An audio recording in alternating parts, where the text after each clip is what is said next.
अध्यात्म विज्ञान कोई धर्म या संप्रदाय नहीं है। ये स्पिरिचुअल साइंस है जो कुदरत के कानून पर आधारित है। ये विज्ञान पूरे ब्रह्मांड के सभी रहस्यों को उजागर करता है और जीवन के सभी पहलुओं को समझने के लिए एक नई दृष्टि देता है। इसी को आर्ट ऑफ विजन कहते हैं, दुनिया को देखने की एक नई दृष्टि, जो अध्यात्म विज्ञानी परम पूज्य स्वामी श्री कमलेशानंद जी के निर्देशन में सनातन सत्य का अनुसंधान कर हमारे जीवन को प्रकाशित करे। जय सच्चिदानंद।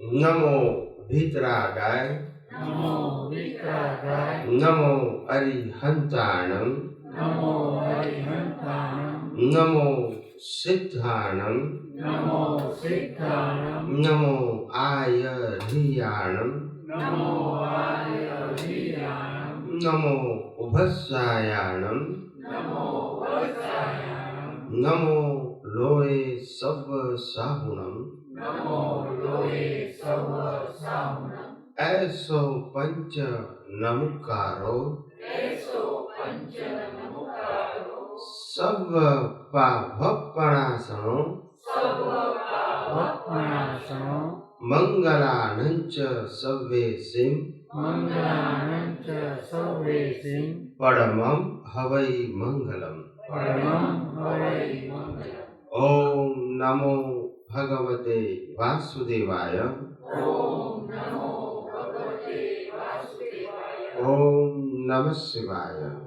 ओम नमः शिवाय। जय सच्चिदानंद। जय सच्चिदानंद। प्रत्यक्ष दादा भगवाननी साक्षीए, प्रत्यक्ष दादा भगवानની સાક્ષીએ, वर्तमाने महाविदे क्षेत्રમાં વિચરતા વર્તમાને મહાવિદ્ય ક્ષેત્રમાં વિચરતા तीर्थंकर भगवान श्री सिमंदर स्वामी ने તીર્થંકર ભગવાન શ્રી સિમંદર સ્વામીને अत्यंत भक्तिपूर्वक नमस्कार करूं છું। અત્યંત ભક્તિપૂર્વક નમસ્કાર કરું છું।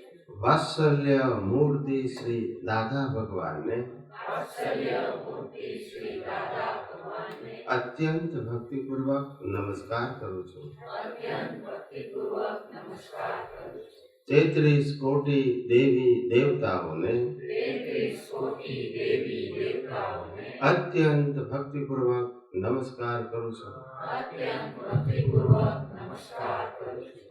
वितराग शासन देव देवियों ने વિતરાગ શાસન દેવ દેવીઓને अत्यंत भक्तिपूर्वक नमस्कार करूं છું। અત્યંત ભક્તિપૂર્વક નમસ્કાર કરું છું। निष्पक्षपाती शासन देव देवियों ने નિષ્પક્ષપાતી શાસન દેવ દેવીઓને अत्यंत भक्तिपूर्वक नमस्कार करूं છું। અત્યંત ભક્તિપૂર્વક નમસ્કાર કરું છું। आ क्षेत्रना रक्षक देवी देवताओं ने આ ક્ષેત્રના રક્ષક દેવી દેવતાઓને अत्यंत भक्तिपूर्वक नमस्कार करूं છું। અત્યંત ભક્તિપૂર્વક નમસ્કાર કરું છું। आखा ब्रह्मांडना जीव मात्रना रियल स्वरूपने આખા બ્રહ્માંડના જીવ માત્રના રિયલ સ્વરૂપને अत्यंत भक्तिपूर्वक नमस्कार करूं છું। અત્યંત ભક્તિપૂર્વક નમસ્કાર કરું છું। जगत भरना संत पुरुषों योगबल, જગતભરના સંત પુરુષોનું યોગબળ, जगत भरना सत पुरुषों योगबल જગતભરના સત્પુરુષોનું યોગબળ अने प्रगट ज्ञानी पुरुष दादा भगवान योगबल અને પ્રગટ જ્ઞાની પુરુષ દાદા ભગવાનનું યોગબળ समस्त विश्व कल्याण करो, कल्याण करो, कल्याण करो। સમસ્ત વિશ્વનું કલ્યાણ કરો, કલ્યાણ કરો, કલ્યાણ કરો अने कल्याण करवानु निमित्त बनवानी અને કલ્યાણ કરવાનું નિમિત્ત બનવાની हम सौ महात्माओं ने हम સૌ મહાત્માઓને परम शक्ति आपो, शक्ति आपो, शक्ति आपो। પરમ શક્તિ આપો, શક્તિ આપો, શક્તિ આપો। જગતના સર્વ જીવો સુખ અને શાંતિને પામો. જગતના સર્વ જીવો સુખ અને શાંતિને પામો. જગતના સર્વ જીવો સમાધાનને પામો. જગતના સર્વ જીવો સમાધાનને પામો. જગતના સર્વ જીવો મોક્ષને પામો. જગતના સર્વ જીવો મોક્ષને પામો. જગત કલ્યાણ હો. જગત કલ્યાણ હો. જગત કલ્યાણ હો. જગત કલ્યાણ હો. જગત કલ્યાણ હો. જગત કલ્યાણ હો. निज स्वभाव से सद्गुरु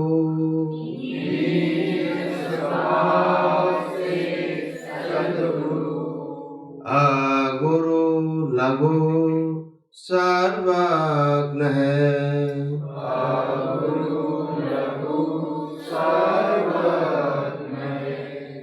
सूक्ष्मतमा सिद्ध परम गुरु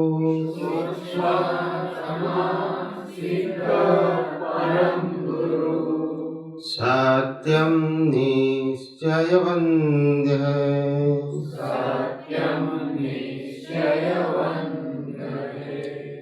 तैत्रिश कोटि दैवगण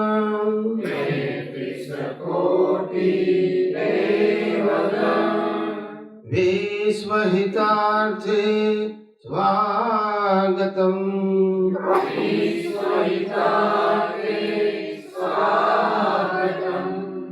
जग कल्याणक यज्ञ में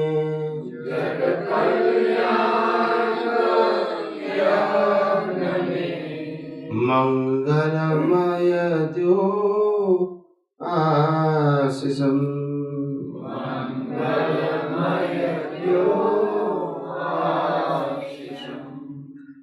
सिद्ध स्वरूपे मूर्तमो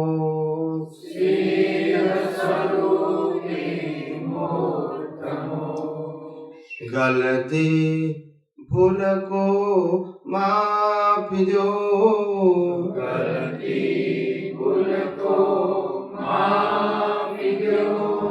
व्यवहारे सद्बुद्धि हो.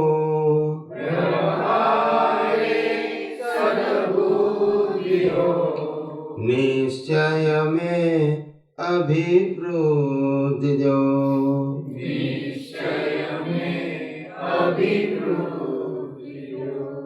जय सच्चिदानंद.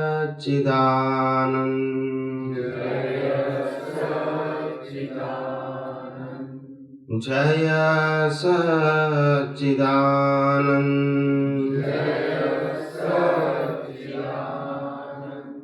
जय सच्चिदानंद.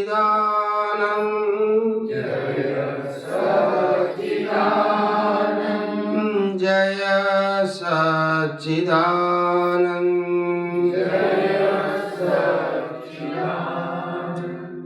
जय सच्चिदानंद.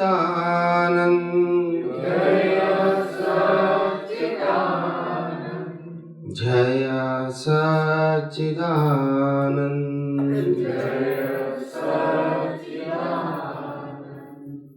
हे श्री पद्मावती माँ, हे श्री चक्रेश्वरी माँ, અમે આપને અત્યંત ભક્તિપૂર્વક નમસ્કાર કરી અને પ્રાર્થના કરીએ છીએ કે हम सर्वे महात्माओं ने मोक्ष मार्ग ने लायक અને સહાયક સંજોગો પ્રાપ્ત થાઓ, પ્રાપ્ત થાઓ, પ્રાપ્ત થાઓ. हे श्री अम्बे माँ, हे श्री भद्रकाली माँ, અમે આપને અત્યંત ભક્તિપૂર્વક નમસ્કાર કરી અને પ્રાર્થના કરીએ છીએ કે પ્રાપ્ત મન વચન કાયાથી આ જગતના કોઈ પણ જીવને જીવને કિંચિત માત્ર પણ દુઃખ ન થાય કિંચિત માત્ર પણ દુઃખ ન થાય તેવી સ્યાદવાદ વાણી, તેવી સ્યાદવાદ વાણી, સ્યાદવાદ વર્તન સ્યાદવાદ વર્તન અને સ્યાદવાદ મનન કરવાની અને સ્યાદવાદ મનન કરવાની પરમ શક્તિ આપો. પરમ શક્તિ આપો. જય સચ્ચિદાનંદ. જય સચ્ચિદાનંદ.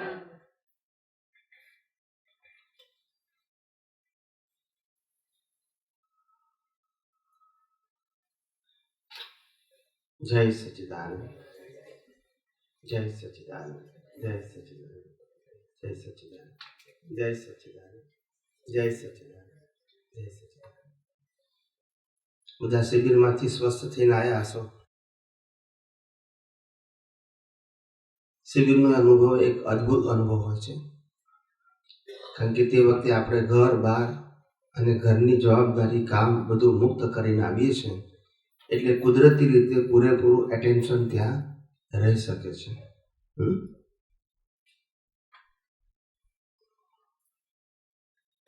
ઘણી બધી વાતો થઈ, ઘણા બધા પ્રશ્નો પૂછાયા, ઘણા બધા પ્રયોગો થયા. તમારા બધાનું વિઝન અપગ્રેડ થયું, બ્રોડ થયું, ડીપ અને સાઉન્ડ થયું. એટલું ધ્યાન રાખવાનું આપણે બધાએ એઝ અ સ્પિરિચ્યુઅલ સાયન્ટિસ્ટ તરીકે આપણે ધ્યાન રાખવાનું કે સાયન્સની અંદર વિઝનની જ કિંમત છે. શેની કિંમત છે? અને આપણા ભારત વર્ષની અંદર તમામ ધર્મોમાં કહેવામાં પણ આવ્યું છે કે જેવી દ્રષ્ટિ એવી સૃષ્ટિ. દ્રષ્ટિ એટલે વિઝન. દ્રષ્ટિને ઇંગ્લિશમાં શું કહેવાય? વિઝન. એ વિઝન જેટલું પરફેક્ટ એટલી દુનિયા પરફેક્ટ દેખાય. વિઝન જેટલું રિલેટિવ સત્યનું હોય એટલું જગત આપણને રિલેટિવ સત્યથી દેખાય. આ બે પ્રકારના વિઝન છે. એક સનાતન સત્યનું વિઝન, એક રિલેટિવ સત્ય એટલે કે વ્યવહાર સત્યનું વિઝન. આખું જગત ફસાયું છે વ્યવહાર સત્યમાં. શેમાં ફસાયું છે? વ્યવહાર સત્યમાં ફસાયું છે. વ્યવહાર અસત્ય નહીં, સત્યમાં. કારણ કે વ્યવહાર સત્ય એ જ સાચું ખોટું, ખરું ખોટું, મારું તારું એ કરવાનું સાધન છે. શું છે? વ્યવહાર સત્યવાળી દ્રષ્ટિ ના હોય તો સાચું ખોટું હોય? બેઝ કયો છે? તો કે રિલેટિવ સત્ય. સમજાય છે? કૃષ્ણ ભગવાનની હાજરીમાં જ મહાભારતનું યુદ્ધ થયું. લાખો લોકોની હિંસા થઈ, પણ ક્યાં કે ખોટું છે? બોલતા નથી. સમજાય છે? તમને વિજ્ઞાન સમજવું હોય તો તમારે પોતે સાયન્ટિસ્ટ બનવું પડશે. સાયન્ટિસ્ટ બન્યા વગર સાયન્સ નહીં સમજાય. આ જગત સમજાશે, કારણ કે જગત રિલેટિવ સત્ય છે ને આપણી અનાદિકાળથી આ જ માન્યતા છે. આ બરાબર છે, આ નથી બરાબર, આ ખોટું છે, આ સાચું છે, આ મારું છે, આ તારું છે, આ ગમતું છે, આ નથી ગમતું, આ ફાયદાવાળું છે, આ નુકસાનવાળું છે. આ જ રિલેટિવ વ્યૂ પોઈન્ટથી આપણે આખું જીવન જીવીએ છીએ. એમાંથી આપણે કમઆઉટ થવું છે. એટલે કે રિલેટિવ વ્યૂ પોઈન્ટ વાળા હિસાબો સાથે આપણને વાંધો નથી, પણ વિઝન એવું હોવું જોઈએ નહીં. એટલે કે આપણે વ્યવહારથી કહીએ કે આ મારી પત્ની છે, આ મારા પતિ છે, એવું કહેવાનો સહેજ વાંધો નથી, પણ નિશ્ચયથી શુદ્ધાત્મા જોવું જોઈએ. એ તમારી સાયન્ટિસ્ટ તરીકેની ફરજ છે. અને અહીંયા વિઝનનો પ્રશ્ન છે, વર્ડ્સ કે એક્શનનો પ્રશ્ન નથી. દુનિયામાં જેટલા લોકો સંપૂર્ણતાને પામેલા એ દ્રષ્ટિએ કરીને પામેલા, ક્રિયાથી નહીં પામેલા. જેટલા પણ પામેલા. અને વિતરાગો આપણને એ સૂચવે છે કે તમે બેસી જાઓ. એટલે આપણે બેસવાનું નથી, કરતા ભાવે કરીને બેસી જાઓ, માલિકી ભાવે કરીને બેસી જાઓ તો બેસી ગયેલા છો. મશીન ક્રિયા કરે એના આધારે કર્મ બંધાતા. મશીન ગમે એટલી ક્રિયા કરે, સ્લોટર હાઉસમાં મશીન ગમે એટલા જીવોને કાપી નાખે, પાપ બંધાય? ના બંધાય. સૂર્ય આપણને પ્રકાશ આપે છે, એને પુણ્ય બંધાય? એર કન્ડિશન ઠંડી આપે છે, પુણ્ય બંધાય? હીટિંગ ગરમી આપે છે, પુણ્ય બંધાય? આ સમજવાની જરૂર છે. આપણા મનમાંથી ભ્રાંતિ કાઢો. શું કહું છું? ક્રિયાને આધારે પુરુષાર્થ છે એ ભ્રાંતિ કાઢો. ક્રિયા ખોટી નથી ને ક્રિયા ના કરવી કે કરવી એ સબ્જેક્ટ નથી, પણ ક્રિયાને પુરુષાર્થ માનવું એ ભ્રાંતિ કાઢો. ખાલી બિલીફની વાત કરું છું. શું કરું છું? બિલીફ તમારે બદલવી જ પડશે. તમારે તમારા વિઝનને અપગ્રેડ કરવું હોય ને આ જગતના સનાતન સત્યને સમજવું હોય તો તમારે દ્રષ્ટિ બદલવી પડશે. બીજો કોઈ રસ્તો નથી. કારણ કે અનાદિકાળથી આ જ માન્યતાથી હું ઘણા બધાને કહું કે વ્યક્તિ બદલવાથી, ધર્મ બદલવાથી, મંદિર બદલવાથી, રિચ્યુઅલ્સ બદલવાથી તમારું અપગ્રેડ નહીં થાય. શું નહીં થાય? એકમાંથી બીજા સબ્જેક્ટમાં ગયા, બીજામાંથી ત્રીજામાં ગયા, ત્રીજામાંથી ચોથામાં ગયા, પણ તમારા બધા સબ્જેક્ટો રિલેટિવ સત્ય ઉપર આધારિત છે. એટલે તમારું લેવલ એ જ છે. ભગવાન બદલવા, ગુરુ બદલવા, ક્રિયા બદલવી, મંત્ર બદલવા કે મંદિરો બદલવા થી તમારી દ્રષ્ટિ અપગ્રેડ નહીં થાય. લેવલ એક જ છે. શું છે? તમારે તમારું વિઝન અપગ્રેડ કરવું પડશે, જેથી બાહ્ય ક્રિયાની અંદર ફેરફાર કરવાનો પ્રશ્ન આવતો નથી. દરેક મન વચન કાયાને, સાંભળજો બરાબર, દરેક મન વચન કાયાને પોતાનો જન્મજાત કુળ ધર્મ પાળવાનો નૈતિક અધિકાર છે. દરેક વ્યક્તિને જે જન્મજાત પ્રાપ્ત હોય છે. કેવો થયો છે? This is not our choice. As per our previous birth cause, nature will give you with born your religion. A choice નથી. એટલે તમારા ભાવનું આ શું છે? ફળ છે. એ મન વચન કાયાથી તમે પાળો, કુદરતને કઈ વાંધો નથી. પણ કુદરત એવું કહે છે કે ભાઈ તું શરીર છું કે આત્મા છું એ નક્કી કર. શરીર મેં આપેલું છે, ચલાવવું હું છું, અંત હું લાવું છું. આમાં તારું કશું છે? બોલતા નથી બધા. તો પછી મારું છે એવું કેમ માને છે? એ ધર્મ પાળે છે, એને જન્મજાત મળ્યો છે, એના કર્મનું ફળ છે. It is okay. કુદરતને વાંધો નથી. પણ કુદરત કે છે તું શરીર છું, તો પછી આ મારો ધર્મ એમ કેમ કે છે? બોલતા નથી બધા. એનો ધર્મ છે, એમાં કુદરતને વાંધો. કારણ કે કુદરત જ આપેલું છે. શરીરે કુદરતે આપેલા છે, સંજોગો એ કુદરતે આપેલા છે, અને એમ પણ કોણ લાવવાનું છે? એટલે કુદરત આ કરે છે, એમાં કુદરતને વાંધો નથી. કુદરતને વાંધો ત્યાં છે કે તારી દ્રષ્ટિ શું છે અને તું શું છે નક્કી કર. જો તું મન વચન કાયાથી જુદો છું તો તારો ધર્મ અને મન વચન કાયાનો ધર્મ એક હોઈ શકે નહીં. આ સ્થૂળ છે, તું સૂક્ષ્મથી સૂક્ષ્મ છે. આ જળ છે, તું ચેતન છું. આને કુદરત ચલાવે છે, તું તારા સ્વભાવથી ચાલુ છું. બંને એક કેવી રીતે હોઈ શકે? અને એક માનવું એનું નામ ભ્રાંતિ અથવા તો અજ્ઞાન. સમજાય છે? મન વચન કાયાથી પાળેલા ધર્મને કુળ ધર્મ કહેવાય, અને જન્મજાત હોય ને ઉદય કર્મને આધારિત છે. એમાં ક્વેશ્ચન માર્ક ના હોય. પણ હું મન વચન કાયાથી મુક્ત શુદ્ધ આત્મા છું, તો મારો ધર્મ કયો હોય? મૂળ ધર્મ હોય. કારણ કે હું ચેતન છું, હું શાશ્વત છું. મન વચન કાયા ટેમ્પરરી છે, એનો ધર્મ પણ કેવો હોય? ટેમ્પરરી. પણ પરમાનન્ટ ધર્મ ટેમ્પરરી હોય. એટલે મારો મૂળ ધર્મ છે અને મન વચન કાયાનો કુળ ધર્મ છે, તો કોઈ વાંધો. ગુનો નથી બનતો. શું નથી બનતો? બંને એના સ્વભાવમાં છે. શું છે? પ્રકૃતિ એના સ્વભાવમાં છે અને પરમાત્મા એના સ્વભાવમાં છે. તો કોઈ ગુનો બનતો, કુદરતની ભાષામાં ગુનો બનતો નથી. પણ એકબીજાના ધર્મમાં પેસી જઈએ એટલે ગુનો થઈ જાય છે. પ્રકૃતિ પરમાત્માના ધર્મમાં ઘૂસી જાય તો ગુનો બને, અને પરમાત્મા પ્રકૃતિના ધર્મમાં બેસે તો ગુનો બને. બંનેના ધર્મ જુદા છે.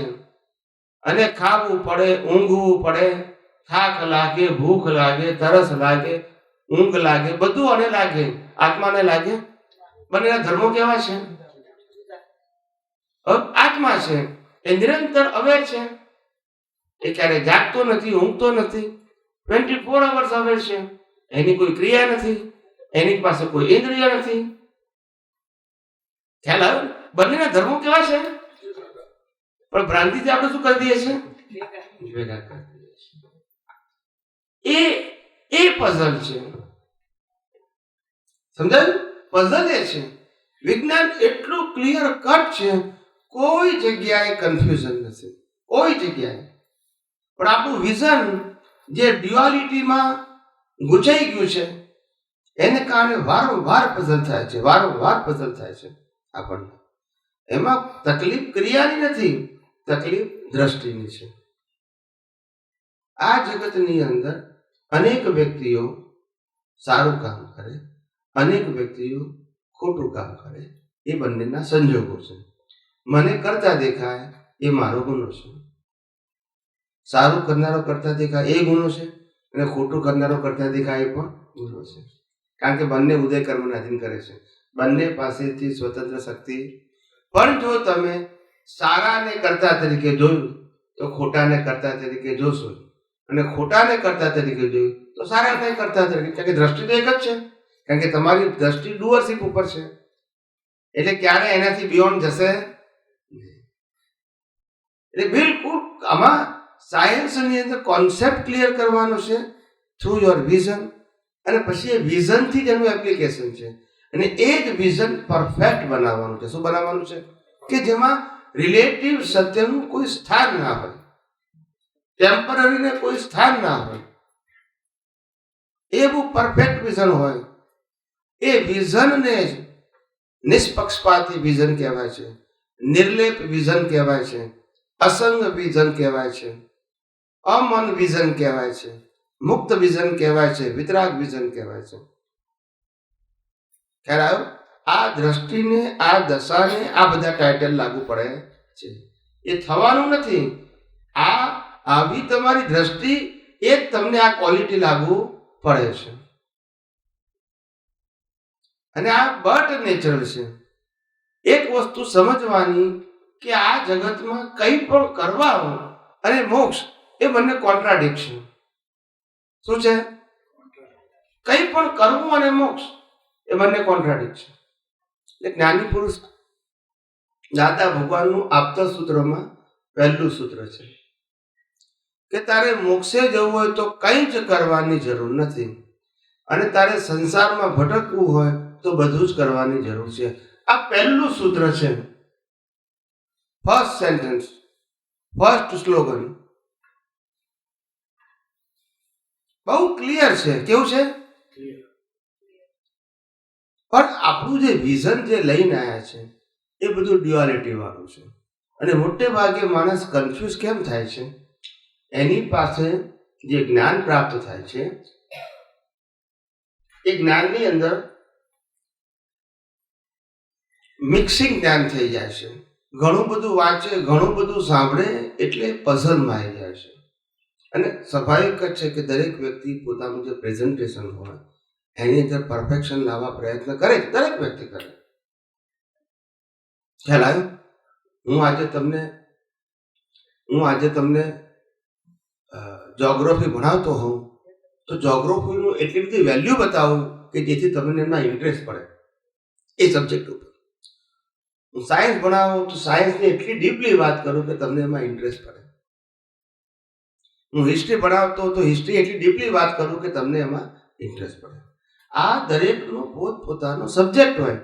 એમ દરેક ધર્મગુરુ પોતાના ધર્મની સ્થાપના એટલી સ્ટ્રોંગલી કરે અને કરવી જ જોઈએ, તો જ એના ભક્તોને ત્યાં આગળ આકર્ષી શકે, સ્થિર રાખી શકે, અને તે ચાલ્યા જાય. પ્રશ્ન ગુરુનો શિષ્યનો નથી, પ્રશ્ન આપણો છે કે આપણું વિઝન જ્યાં જઈએ છીએ ત્યાં રિલેટિવ સત્યના બેઝ ઉપર સમજવું છે કે સનાતન સત્યના, એ આપણો પ્રશ્ન છે. ગુરુનો પ્રશ્ન, ગુરુ કહે છે મારી પાસે જે છે હું આપું છું, એમાં ગુરુનો વાંક છે? 5મા ધોરણના ગુરુ 5મા ધોરણનું ભણાવે ગુનો છે? પણ હું 5મું ધોરણ પાસ થયા પછી 6ઠ્ઠામાં જઉં અને પછી 6ઠ્ઠામાંથી પછી 5મામાં આવું તો તો કે આ તો એકનું એક જ ભણાવે છે. પણ તારું ભૂલ છે કે ગુરુની ભૂલ છે? કોની ભૂલ છે? તારે છઠ્ઠામાં જવાનું હતું, તું ના ગયો, તારી ભૂલ છે. ગુરુ તો પાંચમા ભણાવે ને, કારણ કે ગુરુ પાંચમાના છે. પણ પાંચમામાં ગયા આપણે છઠ્ઠાને પૈસા રાખીએ, એ કોની ભૂલ છે? ગુરુની જ શિષ્યની. જ્યાં વ્યવહાર સત્યની જ વાત છે, જ્યાં શુભાશુભની વાત છે, જ્યાં ક્રિયાને પુરુષાર્થ માનવામાં આવે છે, ત્યાંથી તમે વિજ્ઞાનની અપેક્ષા કઈ જ રાખી શકો એમ પૂછું. It is a different standard. Standard is not wrong. Standard ખોટું તમારે નક્કી કરવું છે કે મારે આ સ્ટાન્ડર્ડની જરૂર છે કે એને આગળ વધવું છે. શુભાશુભ માર્ગનું સ્ટાન્ડર્ડ આ જીવે કેટલા અવતારોથી અનુભવ્યું છે, ફોલો કર્યું છે. યસ કે નો? કોઈ પણ જન્મમાં મનુષ્ય ભવની અંદર કોઈ પણ ધર્મને આપણે ફોલો કર્યો હશે કે નહીં કર્યો હશે? કોઈ પણ ધર્મને કર્યો હશે કે નહીં કર્યો હશે? કોઈ પણ ગુરુને ભગવાનને ફોલો કર્યા હશે કે નહીં કર્યા હશે? આ કોમન વસ્તુ છે, કોઈ સ્પેશિયલ વસ્તુ છે? હવે આપણે એ જ માર્ગ ઉપર ચાલવું છે કે એનાથી અપગ્રેડ થવું છે? એ આપણો પ્રશ્ન છે. પૂછવું છે? પ્લીઝ. તમે પ્રકૃતિ આત્મામાં જાય તો ગુનો બંધ છે.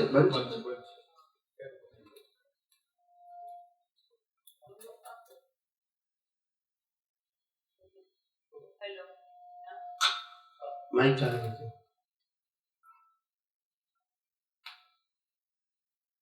હેલો ત્યાંથી ચાલુ છે કે બંધ છે?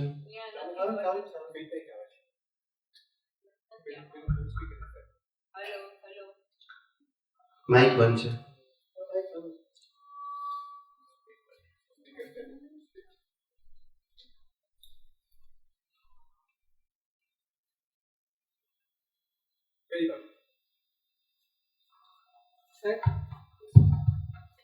Hello okay. તમે હમણાં જે વાત કરી કે પ્રકૃતિ આત્મામાં જાય તો ગુનો, આત્મા પ્રકૃતિમાં જાય તો ગુનો. પ્રકૃતિ આત્મામાં જાય કે આત્મા પ્રકૃતિમાં જાય નહીં. દ્રષ્ટિ તમારી હા, પ્રકૃતિ વાળી દ્રષ્ટિ આપણે શબ્દો બોલો. હા. આપણા બધા સાયન્સનો બેઝ વિઝન ઉપર છે, એક્શન ઉપર નથી. એ થોડું વધારે સમજાવો. અને બીજું કે આપણે તમે કહ્યું સારું ખોટું એ આપણો પ્રશ્ન નથી, એ કરતા ના જોવા જોઈએ. તો પછી આપણે જ્યારે કોઈને સારું કરે એટલે અનુમોદના કરીએ છીએ, તો એ અનુમોદના પણ એટલે એક જાતનું કર્યું કહેવાય ને. ઓફકોર્સ. તો એમાં કેવી રીતે કરવાનું આપણે? કારણ કે અંદરથી તો દ્રષ્ટિમાં તો એકદમ ખુશ થાય કોઈ સારું કરે એટલે. બરાબર છે. સમજાવું તમને કે આપણે નક્કી કરવાનું કે આપણે સારું ને ખોટું એ રિલેટિવ સત્ય ઉપર જવું છે કે સનાતન સત્ય ઉપર જવું છે. આત્મા માટે જે કંઈ પુરુષાર્થ કરતા હોય એનું અનુમોદન એ રિલેટિવ સત્ય માટે કહેવાય. પ્રકૃતિના શુભાશુભ માટે એ સારું ખોટું કરતા હોય તો એ વ્યવહાર સત્ય છે. બરાબર. એટલે કે હું સંસાર માટે ખાઉં છું તો ભોજન છે, ને આત્મા માટે ખાઉં છું તો અનાહાર છે. ક્રિયા એક જ છે, વિઝન જુદું છે. એટલે આહાર આત્માર્થે ભોજન તે અનશન, અને દેહ માટે ભોજન કરો છો, ફૂડ છે.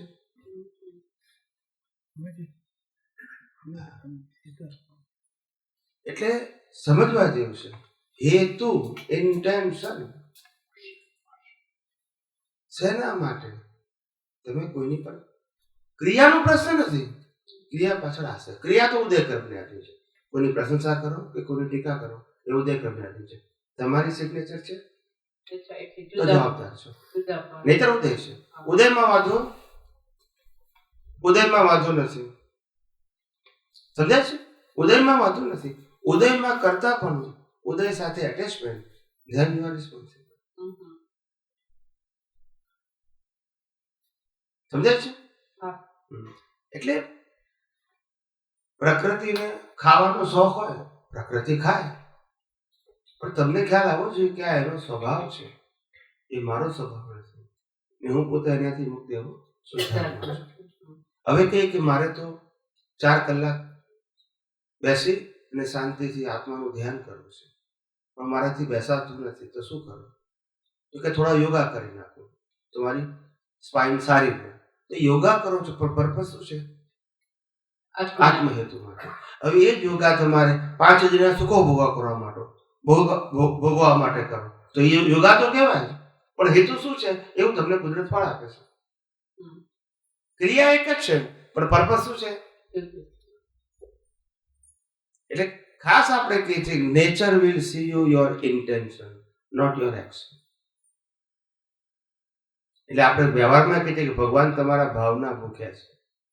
ભાવ એટલે જ ઇન્ટેન્શન, ક્રિયાના નહીં. આ લાઈન ઓફ ડિમાર્કેશન આપણે સમજવી પડે. આ લાઈન ઓફ ડિમાર્કેશન સમજતી વખતે આપણે ખાસ ધ્યાન રાખવાનું, આપણો હેતુ શું છે?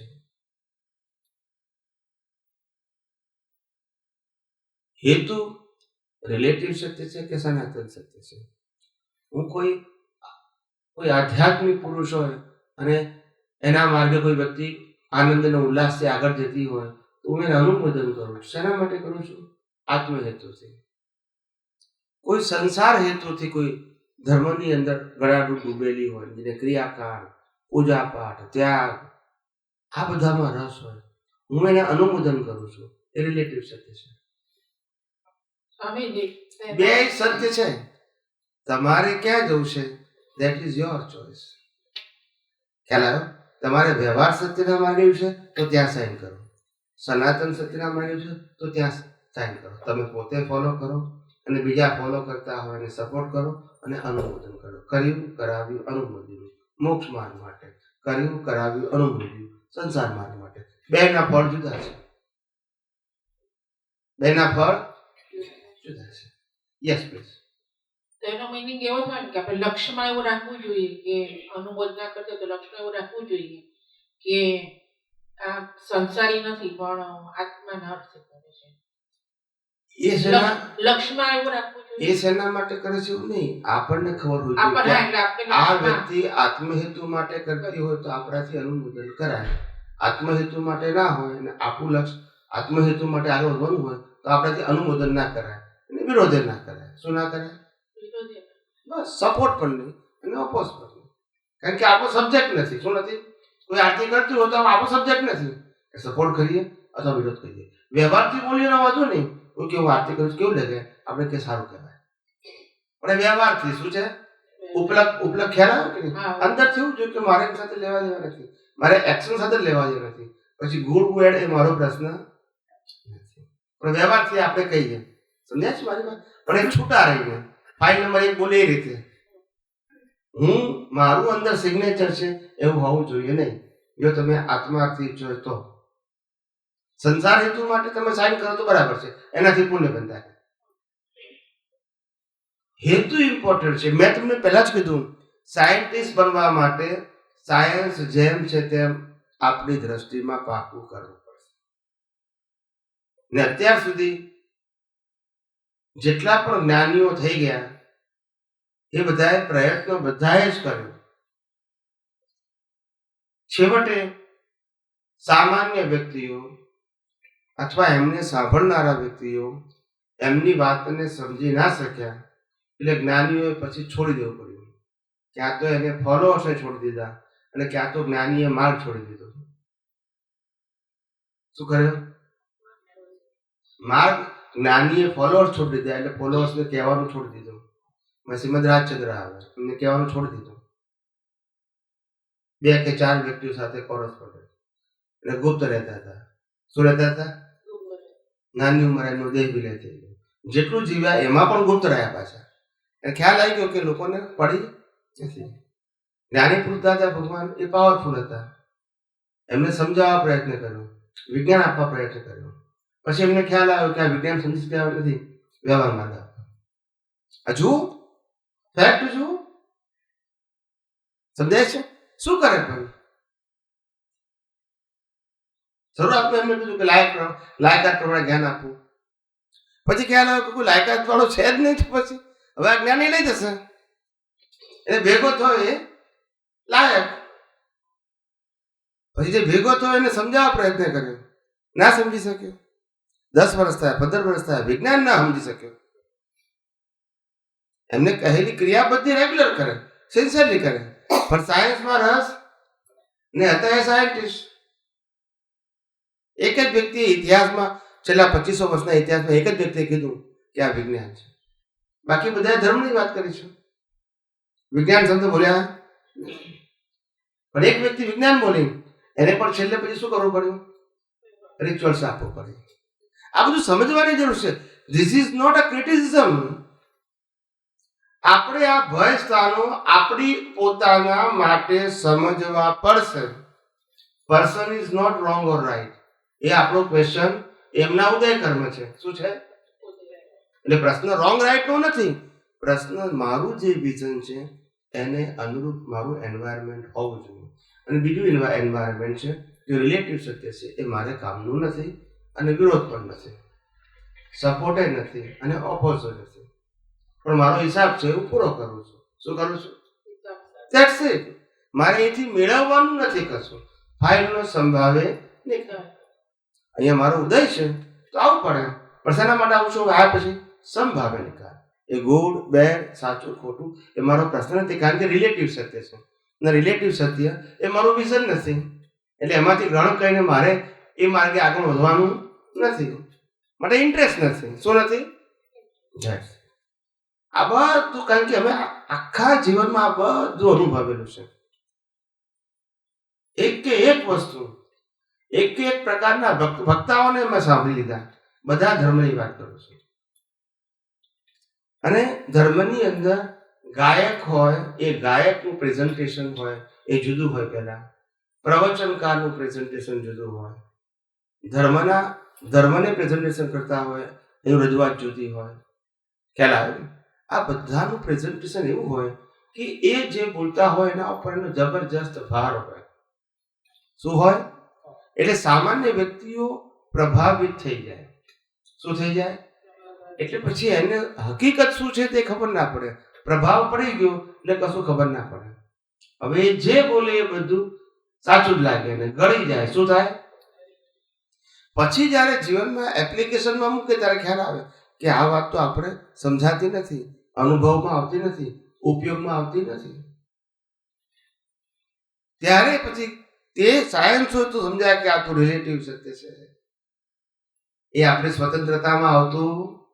પણ મોટા ભાગના જે ધર્મના શુભ માર્ગે જાય એ બધાનો આ કોમન ક્વેશ્ચન હશે, મારે કરવું છે પણ થતું નથી, બોલતા નથી, કારણ કે કરવામાં એ પોતાની સ્વતંત્રતા માને છે.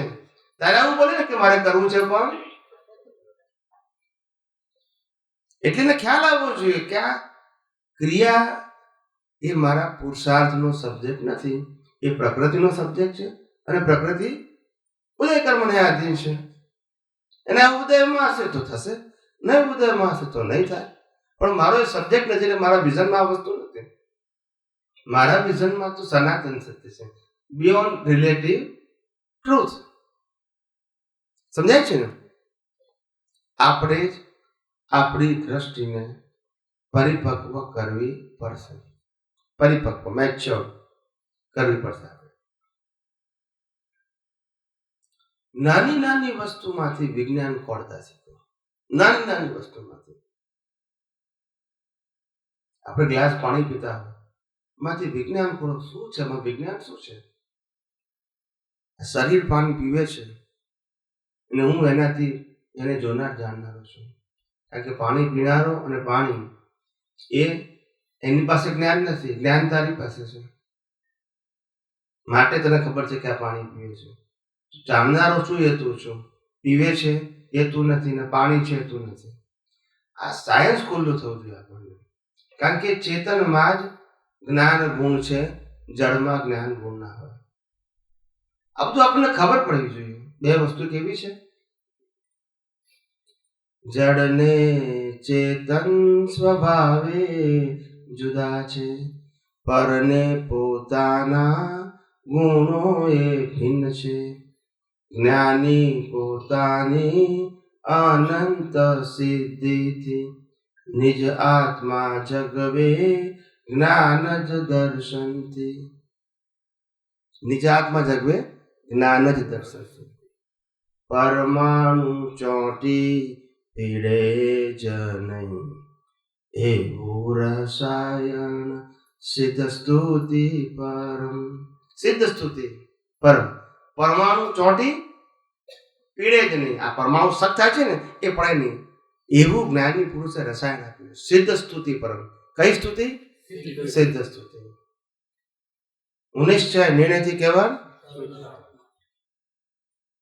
અને એ શુદ્ધ સ્તુતિને આપણે બીજા શબ્દોમાં ભણીએ તો જે આપણે પ્રયોગ બતાવો, સ્વાહાનો કયો?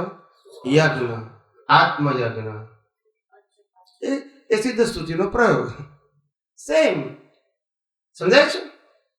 એટલે જ્યારે સમજી તો તમને આ રિલેટિવ એક પણ પરમાણુ તમે શક નહીં કરો. આ અજ્ઞાનતામાં રિલેટિવ શક્તિથી આ સારું ને ખોટું ને શક થઈ જાય છે, અને પછી ચોંટે છે. એનું રિઝલ્ટ આવે ત્યારે પીડા આપે છે. શું આપે છે? પીડા. એટલે વેદના. ને વેદનાના બે ભાગ, સાતા અને અસાતા. બંને વેદના જ છે. ગમે તે વેદના અને ના ગમે તે વેદના છે. પરમાણુ શક કર્યા એટલે રિઝલ્ટ આવશે. અજ્ઞાનતાએ કરીને પરમાણુ શક કર્યા એટલે એનું રિઝલ્ટ આવશે. એટલે જળની ચેતન સ્વભાવે જુદા છે. કેવા છે? અને જેને બાળી નાખીએ એને જળ કહેવાય. શું કહેવાય?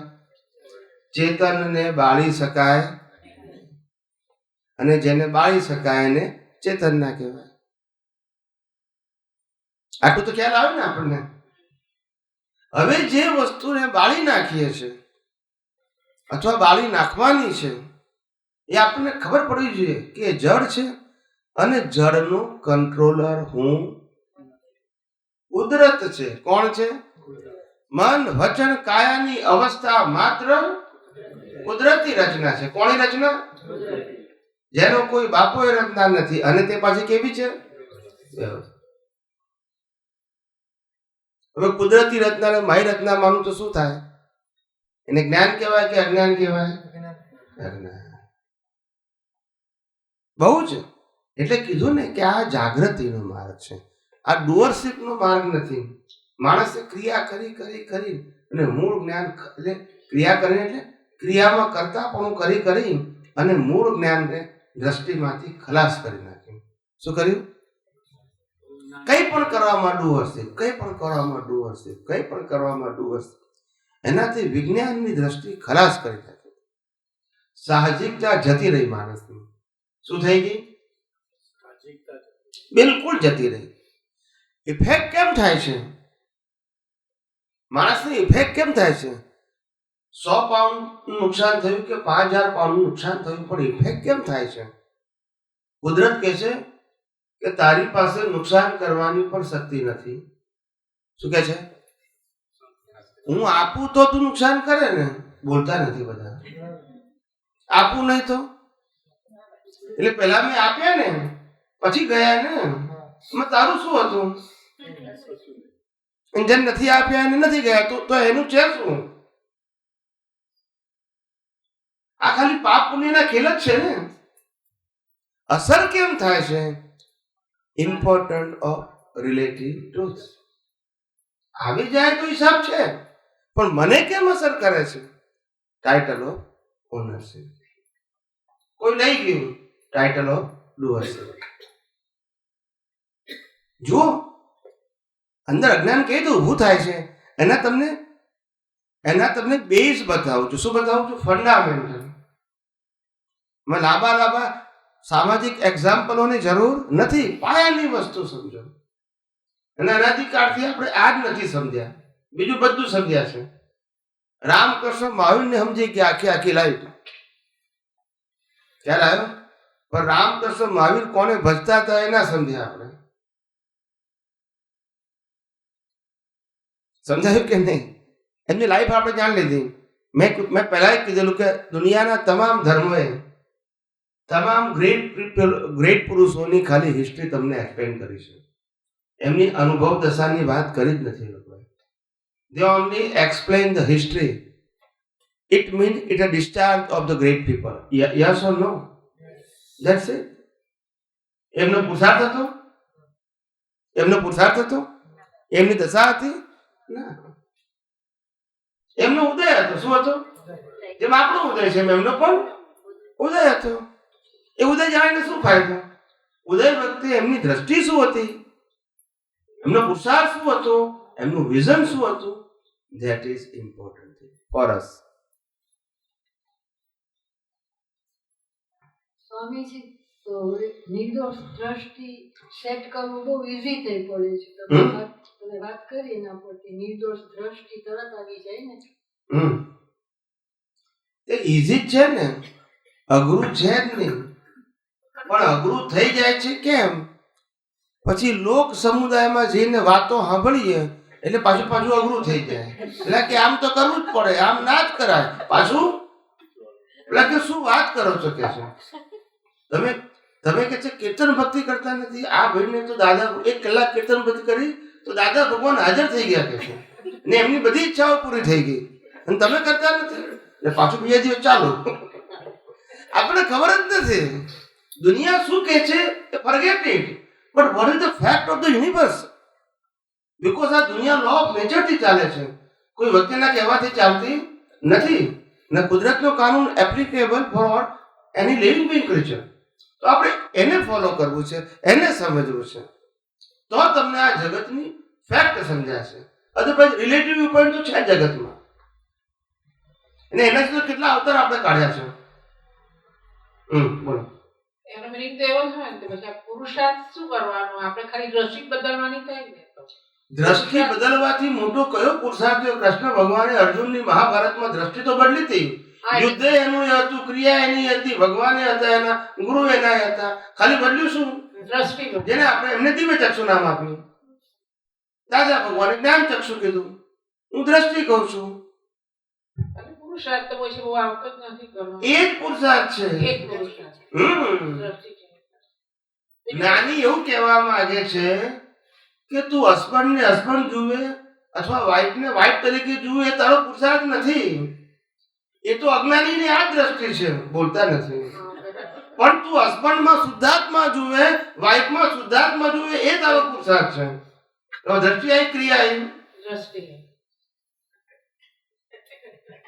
પ્રશ્ન ક્યાં આવે એની અંદર? ફિટ થવું પણ અઘરું છે, બહુ અઘરું. હે? હવે જો સમજાય છે પણ ફિટ થવાનું અઘરું.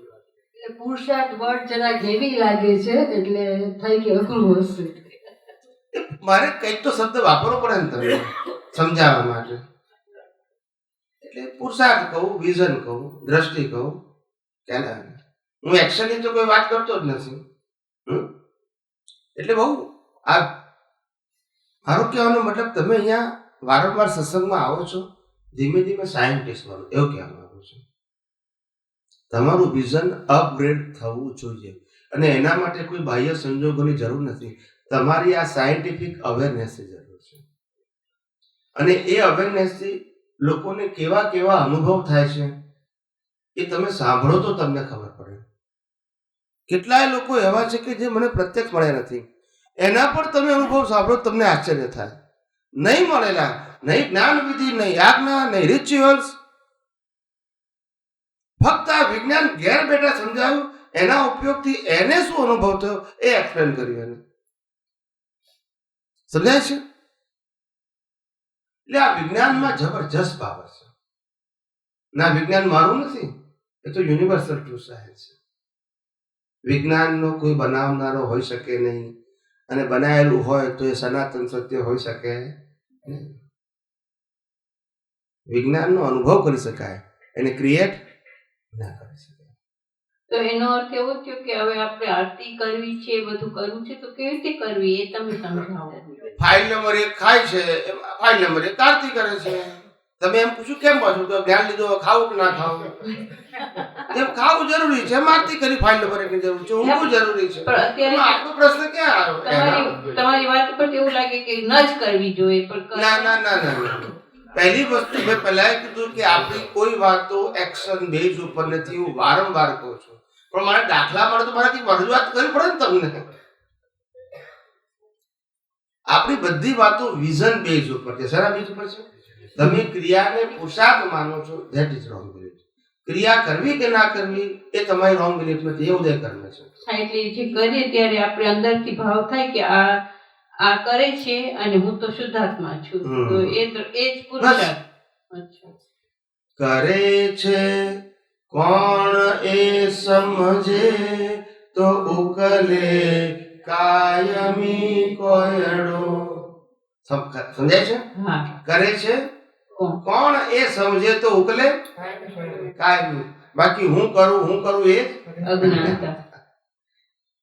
એક દિવસ તો આપણે આપણી દ્રષ્ટિ કોણ કરે છે એ લક્ષ સાથે જીવવી પડશે. બાકી હું કરું છું એ લક્ષ તો અનાદિકાળથી આપણી પાસે છે. એનાથી બિયોન્ડ જવું પડશે. આપણે શું કરવું પડશે? વિઝન છે. અને તમારી પાસે તમારું સદભાગ્ય જુઓ કે તમારી સામે સાયન્ટિસ્ટ છે કે જે તમારા પ્રશ્નોના બધા સાયન્ટિફિક આન્સર આપે છે.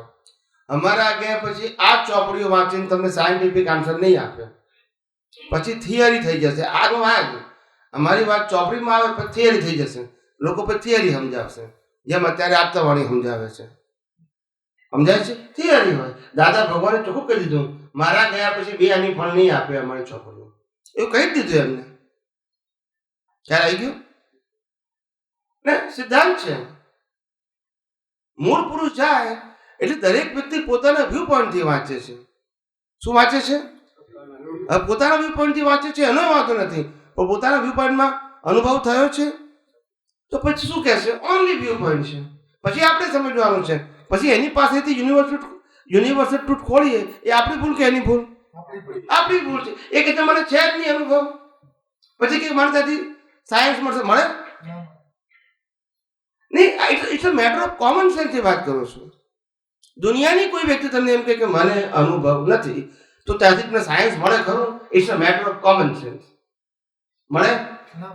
પછી ગીતા વાંચે, રામાયણ વાંચે, મહાભારત વાંચે કે આગમ વાંચે, પણ જે વ્યક્તિ એમ કે મારી પાસે અનુભવ નથી, હું તો આ પુસ્તકમાં લખ્યું છે એ સમજપૂર્વક તમને એક્સપ્લેન કરું છું, તો એની પાસેથી આપણે અનુભવની અપેક્ષા રાખી શકાય? એ પોતે જ કબૂલ કરે છે કે મને અનુભવ નથી. આઈ એક્સપ્લેન ધ ટેક્સ્ટ બુક. એ તો ક્લિયર છે, બરાબર છે. હવે આપણે અપેક્ષા રાખી છે, this is our mistake. A knowledge આપે છે અને આપણે નોલેજ લઈએ છે, ઇટ ઇઝ ઓકે. સમજાય છે? પણ અનુભવની અપેક્ષા રાખશો નહીં. સમજાય છે? અનુભવ માટે જીવતો એક્ઝામ્પલ જોઈએ કે the person they have a experience. તો તમે એક્સપેક્ટેશન રાખી શકતો કાલે મને પણ 1%, 2%, 5%, 10% થશે કે મારી સામે એક્ઝામ્પલ છે. આજે અત્યારે કોઈને કેવળ જ્ઞાન થતું નથી. કેમ નથી થતું? છે કોઈ એક્ઝામ્પલ? બોલતા નથી તો કેવળ જ્ઞાન નથી. It is not matter of your capacity. Example જ નથી. કેવી રીતે થશે તમને? એટલે આ બધી વસ્તુ સમજવા જેવી છે, જેમ છે તેમ. અને મને એવું થાય વારંવાર કે તમારે કેમ કરીને આ તમારી દ્રષ્ટિ જે અપસેટ થયેલી છે એ પાછી સેટ થાય. અપસેટનો મતલબ રિલેટિવ સત્ય, સેટનો મતલબ સનાતન સત્ય. બાકી અનાદિકાળથી આ જ ચાલ્યા કરે છે અને આ જ ચાલવાનું. When you are going in a society આ જ ચાલવાનું છે. તેથી ધે આર નોટ રોંગ. તેઓ ખોટા નથી. આપણો પ્રશ્ન છે, અહીંયા આગળ રેસ્ટોરન્ટો બધી ડગલે બંધ હોય, બરાબર છે, પણ કઈ રેસ્ટોરન્ટમાં જવું એ આપણો પ્રશ્ન છે કે રેસ્ટોરન્ટ વાળાનો? બોલતા નથી. પણ ભૂખ લાગે એટલે ગમે તેમાં જઈએ ચાલે ને, કારણ કે એ રેસ્ટોરન્ટ છે, એ ખાવાનું આપે છે ને આપણને ભૂખ લાગી છે, પણ ના ભાઈ વેજ છે કે નોન વેજ છે એ આપણો પ્રશ્ન છે કે રેસ્ટોરન્ટ વાળાનો પ્રશ્ન છે? હવે આપણે નોન વેજમાં જઈએ પછી કે આ નોન વેજ કેમ આપે છે? ના સમજાય. રેસ્ટોરન્ટ વાળાનો વાંક છે પછી એને ચોખ્ખું જ લખ્યું છે કે ભાઈ આ નોન વેજની રેસ્ટોરન્ટ છે. ખ્યાલ આવ્યો? એટલે આપણે સમજવાનું છે રેસ્ટોરન્ટ વાળો ખોટો નથી, એની પાસે જે છે સપ્લાય કરે છે. આપણે વેજ ખાવું હોય તો વેજ રેસ્ટોરન્ટમાં જવું જોઈએ. આપણે અનુભવ કરવો હોય તો અનુભવી પાસે જવાનું. અનુભવ ના કરવો હોય તો અનુભવ ના હોય ને પાસે જવું જોઈએ. એ આપણો પ્રશ્ન છે, વેજ અને નોન વેજનો. સ્વામીજી પણ અનુભવ તો બધાને હશે, પણ ઓછું વધારે હોય, અમુકને વધારે ડિગ્રી હોય, 350 હોય, કોઈને 345, પણ ગમે ત્યાં જાય બધાને અનુભવ થોડો વધારે તો હોય જ છે ને. પતી ગયો પ્રશ્ન? યસ. હા, કારણ કે મેં પહેલા કીધેલું છે કે મારો પ્રિન્સિપલ છે કે સામે આવવાનો પ્રશ્ન પૂરેપૂરો સાંભળવાનો, કોઈ જગ્યાએ કાપી નાખવાનો નહીં, પછી હું આન્સર આપું છું. એટલે એક્સપ્લેન કરવાની તક આપું છું. શું આપું છું? જે કેવું હોય તે. પહેલી વસ્તુ એ કે જ્યાં સુધી સાયન્ટિફિક વિઝન ના હોય ત્યાં સુધી આધ્યાત્મ અનુભવની શરૂઆત ના થાય. વ્યવહારના અનુભવ તો અનાદિકાળથી આપણને થાય છે કે ગુડ ને બેડ એ પણ અનુભવ છે ને, અને સારું કહેવાય અને ખોટું કહેવાય એ અનુભવ નથી. આ ગમતું છે નથી ગમતું અનુભવ નથી. આ લાભકારક નુકસાનકારક અનુભવ નથી, એ અનુભવ છે. એ તો બધાને જ હોય છે. એ અનુભવની આપણે વાત કરતા એ તો અનાદિકાળથી છે. આપણે જે અનુભવની વાત કરીએ છીએ એ સનાતન સત્યનો અનુભવ. તો આપણી વિઝનમાં શું હોવું જોઈએ? જ્યાં સુધી તમારા વિઝનમાં વ્યવહાર સત્ય છે, રિલેટિવ ટ્રુથની વાત છે, બેઝ તમારા વિઝનમાં છે, ત્યાં સુધી તમને અનુભવ તો થવાનો જ, પણ એ અનુભવનો બેઝ હશે પાપ અને પુણ્ય. એ તો થાય જ, બધાને છે. તમને નહીં, મહાત્મા નહીં, નોન મહાત્માઓને છે. તો એમાં ક્વેશ્ચન છે નહીં, ક્વેશ્ચન જ નથી હતો. All of them. એટલે બહુ સમજવા જેવું છે. આપણે જે અનુભવની વાત કરવા માંગીએ છીએ, કયો અનુભવ કહીએ છીએ? યુનિવર્સલ ટ્રુથ સાયન્સ, કે જેનાથી આગળ કશું છે ને. It's ultimate truth. કયું છે? હા, આ અનુભવની વાત છે. હવે જ્ઞાની પુરુષની જે બુક્સ છે એ બુક્સની અંદર જે પણ વસ્તુ લખેલી છે સાહેબ, જે પણ લખી છે એને દાદા ભગવાને એક વાક્યમાં કહી દીધું. કેટલા વાક્યમાં? કે અમે જે વાત બહાર પાડી છે અને જે બુક્સમાં આવી છે એની અંદર વાળની ટોચ જેટલું સાયન્સ બહાર પડ્યું નથી. એવું કોણે કીધું? શેના માટે કીધું? શેના માટે કીધું? આ નહીં, પોતાની વાણી માટે કીધું કે વાળની ટોચ જેટલું સાયન્સ બહાર પડ્યું નથી. બરાબર છે? હું બોલ્યો જ નથી. બહાર પડ્યું નથી મીન્સ ઓકે. હવે આપણે માની લઈએ તો કોની ભૂલ? એમની ભૂલ છે કે આપણી? હવે એ તો એમને તો કીધું કે વાળની ટોચ જેટલું મારે બહાર પડ્યું નથી. હવે આજે એ તો છે નહીં. હવે એની ચોપડી વાંચનારા પાસે કેટલું હશે તમારે નક્કી કરવાનું, એમ પૂછું છું. It is a matter of your common sense. વાળની ટોચ જેટલું જ બહાર પડ્યું છે એવું દાદા ભગવાને કીધું, એમ પૂછું. પણ એટલે ઈ જો ફોલો કરીએ, સમજી લઈએ અને ફોલો કરીએ તો ઈ એકાવતારી પણ થઈ શકે છે. ઈ ટોચ જેટલું જ બહાર નીકળ્યું છે છતાં એમાં એકાવતારી થઈ શકાય એમ છે. એવું કોણે કીધું? પણ કે તમારી બિલીફ છે? ના, મારે પ્રૂફ જોઈએ છે. દાદા બોલ્યા છે કે આ ટોચ જેટલું તમને એકાવતારી બનાવશે.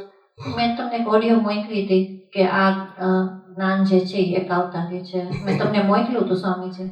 એવી તો બધી ઢગલે બધું ઓડિયો છે બધી. આપણે સમજવી પડે ને. આપણે જ્ઞાન એકાવતારી છે. What is the meaning of this? If you know the science તો ઓફકોર્સ એકાવતારી છે. પણ તમારી પાસે સાયન્ટિફિક વિઝન છે નથી, તો પછી જ્ઞાન શું કરે? અર્જુનનો મોક્ષ થઈ ગયો. કેમ થઈ ગયો? યુદ્ધ કર્યા પછી અર્જુનનો મોક્ષ. દ્રષ્ટિ. પણ આજે ગીતા વાંચનારાનો મોક્ષ થતો નથી એનું કારણ શું? એ જ ગીતાનું. આપણે એનામાં દ્રષ્ટિ નથી એ રીતે. પણ ગીતા તો એની જ છે. ગીતા તો એની જ છે ને. તો તમે તો પુસ્તક એની જ છે ને. મને એમ થાય છે કે દાદા ભગવાન તમને થાય છે એવું. આપણે લોજિક બોલવાનું. આપણે થાય બધાને અલગ અલગ થાય. એ બધું રિલેટિવ છે કે આપણે લોજિક જોઈએ. એની અંદર શું જોઈએ? પ્રિન્સિપલ જોઈએ. શું થાય? કોઈને પણ એમ થાય કે ભાઈ મને આ જ્ઞાનથી હું ભગવાન થઈ ચેતનકારથી, તો માનવામાં તો વાંધો નથી. પણ એ લોજિક કે છે ઇન્ડિવિડ્યુઅલ બિલીફ કોઈની કોઈ પણ હોઈ શકે. એમાં આપણે ક્વેશ્ચન માર્ક નથી. લોજિક હોવું જોઈએ. શું હોવું જોઈએ? You explain logically, then it is okay. બાકી હું માનું છું વ્યક્તિગત, એ તો કોઈને પણ કંઈ પણ માનવાનો અધિકાર છે. લોજિક હોવું જોઈએ કે ભાઈ H2O થી પાણી થાય તો દુનિયાની કોઈ વ્યક્તિ એક્સેપ્ટ કરશે. એમાં હું માનું છું એવું ના બોલવું પડે મારે. ના, પણ મને દાદા ભગવાનનું કંઈક મેં સાંભળ્યું છે કે અમુક મોક્ષ જશે, બાકીના બધા સુખ કે શાંતિ વોટેવર મળશે.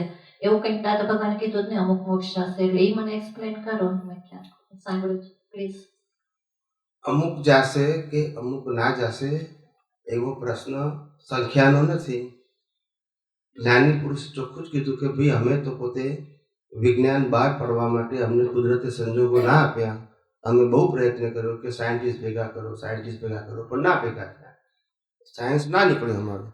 પણ આગળ જતાં તમને સાયન્સ સમજાવનારા ભેગા થઈ જશે. આ પણ એમને કીધેલું છે. અમારું તો પૂઠ્યું હવે કામ કરતું નથી. 86, 87 જે એમના છેલ્લા વર્ષો હતા એ પોતે જ કહે છે હવે અમે આ પૂઠ્યું કામ કરી શકીએ એવું નથી. અને અમારી જ્યારે તબિયત સારી હતી ત્યારે સંજોગ ભેગા ના થયા. શું ના ભેગું થયું? સંજોગ તો કોઈને આધીન થોડા છે કે એ તો વ્યવસ્થિતમાં આવે તે જ આવે ને. આપણે કે આજની ઈચ્છા પ્રમાણે થયું બને કોઈ દિવસ ના બને. એમનો ભાવ તો 100% હતો કે આ વિજ્ઞાન કેમ કરીને જગત સમક્ષ બહાર પડી જાય જેથી અમારા ગયા પછી પણ બેઝ તરીકે લોકોને હેલ્પ કરે. પણ એવું ના થયું. શું ના થયું? અને એ કોઈને આધીન નથી. આજે કૃષ્ણ ભગવાન ઈચ્છે કે રામ ઈચ્છે કે મારાથી લાખો લોકો મોક્ષે જાય પણ ઉદય લાયા હોવા જોઈએ ને. એટલે એમની કેપેસિટીનો પ્રશ્ન આવતો નથી. પ્રશ્ન આવે છે કે એમનો ઉદય નથી તે શું કરે. એમાં ફિઝિકલ ફિટનેસનો પ્રશ્ન નથી અથવા એમનું જ્ઞાન કેટલું પાવરફુલ હતું એનો પ્રશ્ન નથી પામી શક્યા તો એ સંજોગ નથી. તેથી એ અનકેપેબલ હતા એવું પ્રૂવ થતું નથી. સ્વામીજી પછી મને એમ વિચાર કે આપણે બિગનિંગ કરતા એ જાગૃતિ રાખવાનું. તો મારો એવો મને એવું એક્સપિરિયન્સ થાય કે હું એકલી હોઉં અથવા ઘરમાં અમે લોકો બે હોઈએ તો મારી જાગૃતિ રહે. પણ કોઈ આવે કે પછી અમે લોકો બહાર જઈએ કે એ બધું હોય તો જાગૃતિ ઓછી થઈ જાય. ત્યારે મને યાદ આત્માનું જ્ઞાન ઘરમાં વધારે રહે પણ બહાર જઈએ કે પબ્લિકમાં બધે ભૂલી જવાય પછી. તો મને એવું લાગે કે તો પછી હું જો બહાર ઓછું જાઉં, સોશિયલી ઓછું જાઉં તો ઘરમાં રહીએ તો વધારે જાગૃતિ રહે. તો આપણું ડિગ્રી વધારે એટલે સોશિયલી બહુ ના જઈએ તો ડિગ્રી વધારે વધે એવું ખરું. Isn't it? વળી પાછું તમે જ્ઞાન એક્શન બેઝ ઉપર લઈ લે. ના, એક્શન બેઝ ની જાગૃતિ નથી રહેતી. નથી રહેતી એ જુદી વસ્તુ છે. પણ એમાં બહાર જવું કે ના જવું એ પછી આન્સર કયો થયો પાછો? એ બરાબર છે પણ એટલે ટુ પ્રિવેન્ટ ઇટ સપોઝિંગ કે મને એવું થાય કે બહાર જવું ત્યાં મારી જાગૃતિ જતી રહેશે તો પણ જતી રહે છે તો પછી આપણે વધારવા પ્રયત્ન કરો કે બહાર જવાનું બંધ કરવું એવું નક્કી કરવું. પણ કેમ કહું છું તમને આપણું વિઝન શું હોવું જોઈએ કે ભાઈ નથી રહેતું તો કેમ રહે એવા પ્રયત્ન કરો. જવું ના જવું તો બધું રિલેટિવ સત્યમાં ગયા પાછું. પણ એ અઘરું પડે છે. બહાર બધા કોઈ ઘરે આવે બધા અઘરું પડે તોય પણ આપણે તૈયાર થવું પડે. કારણ કે બધા લોકોનો એક જ કોમન આન્સર હોય છે કે હું ઘેર ચોપડી વાંચું તારે બધું યાદ રહે, પરીક્ષામાં જ ભૂલી જાઉં છું, બોલતા નથી. અને ટીચર પરીક્ષામાં લખશો એના માર્ક આપશે, ઘેર યાદ રહે છે નથી આપતા, બોલતા નથી. બીજું એ તમને પૂછવાનું હતું કે તો પછી ઓકે જાગૃતિ બહાર પણ આપણે રાખવાનો પ્રયત્ન કરવો જોઈએ. આપણું જ્ઞાન એવું નથી કે બહારના સંજોગોમાં વિજ્ઞાનની જાગૃતિ ના રહે એવું આ વિજ્ઞાન કાચું નથી. આપણી સમજણ કાચી હોય, આપણું એપ્લિકેશનમાં ભૂલ હોય, આપણા ઇન્ટરેસ્ટ અને વેલ્યુ ઓછી સમજાતી હોય એ બની શકે. ભૂલી જવાતું હોય, જાગૃતિ જતી રહે. ભૂલી જવાય એના બે કારણો છે, વેલ્યુ એન્ડ ઇન્ટરેસ્ટ. દરેક વસ્તુ પાછળ સાયન્ટિફિક રીઝન છે. શું છે? બધા બોલતા હોય ને બધું કરતા હોય તો પછી એમાં કોન્સન્ટ્રેટ કરવા જઈએ તો આત્માનું ભૂલી જવાય એટ ધેટ ટાઈમ જ્યારે બધા ગ્રુપમાં હોય ત્યારે. હા, એટલે વાંધો નહીં, પણ એટલે આપણને એવું લાગે છે અને ભાસે છે એવું છે નહીં.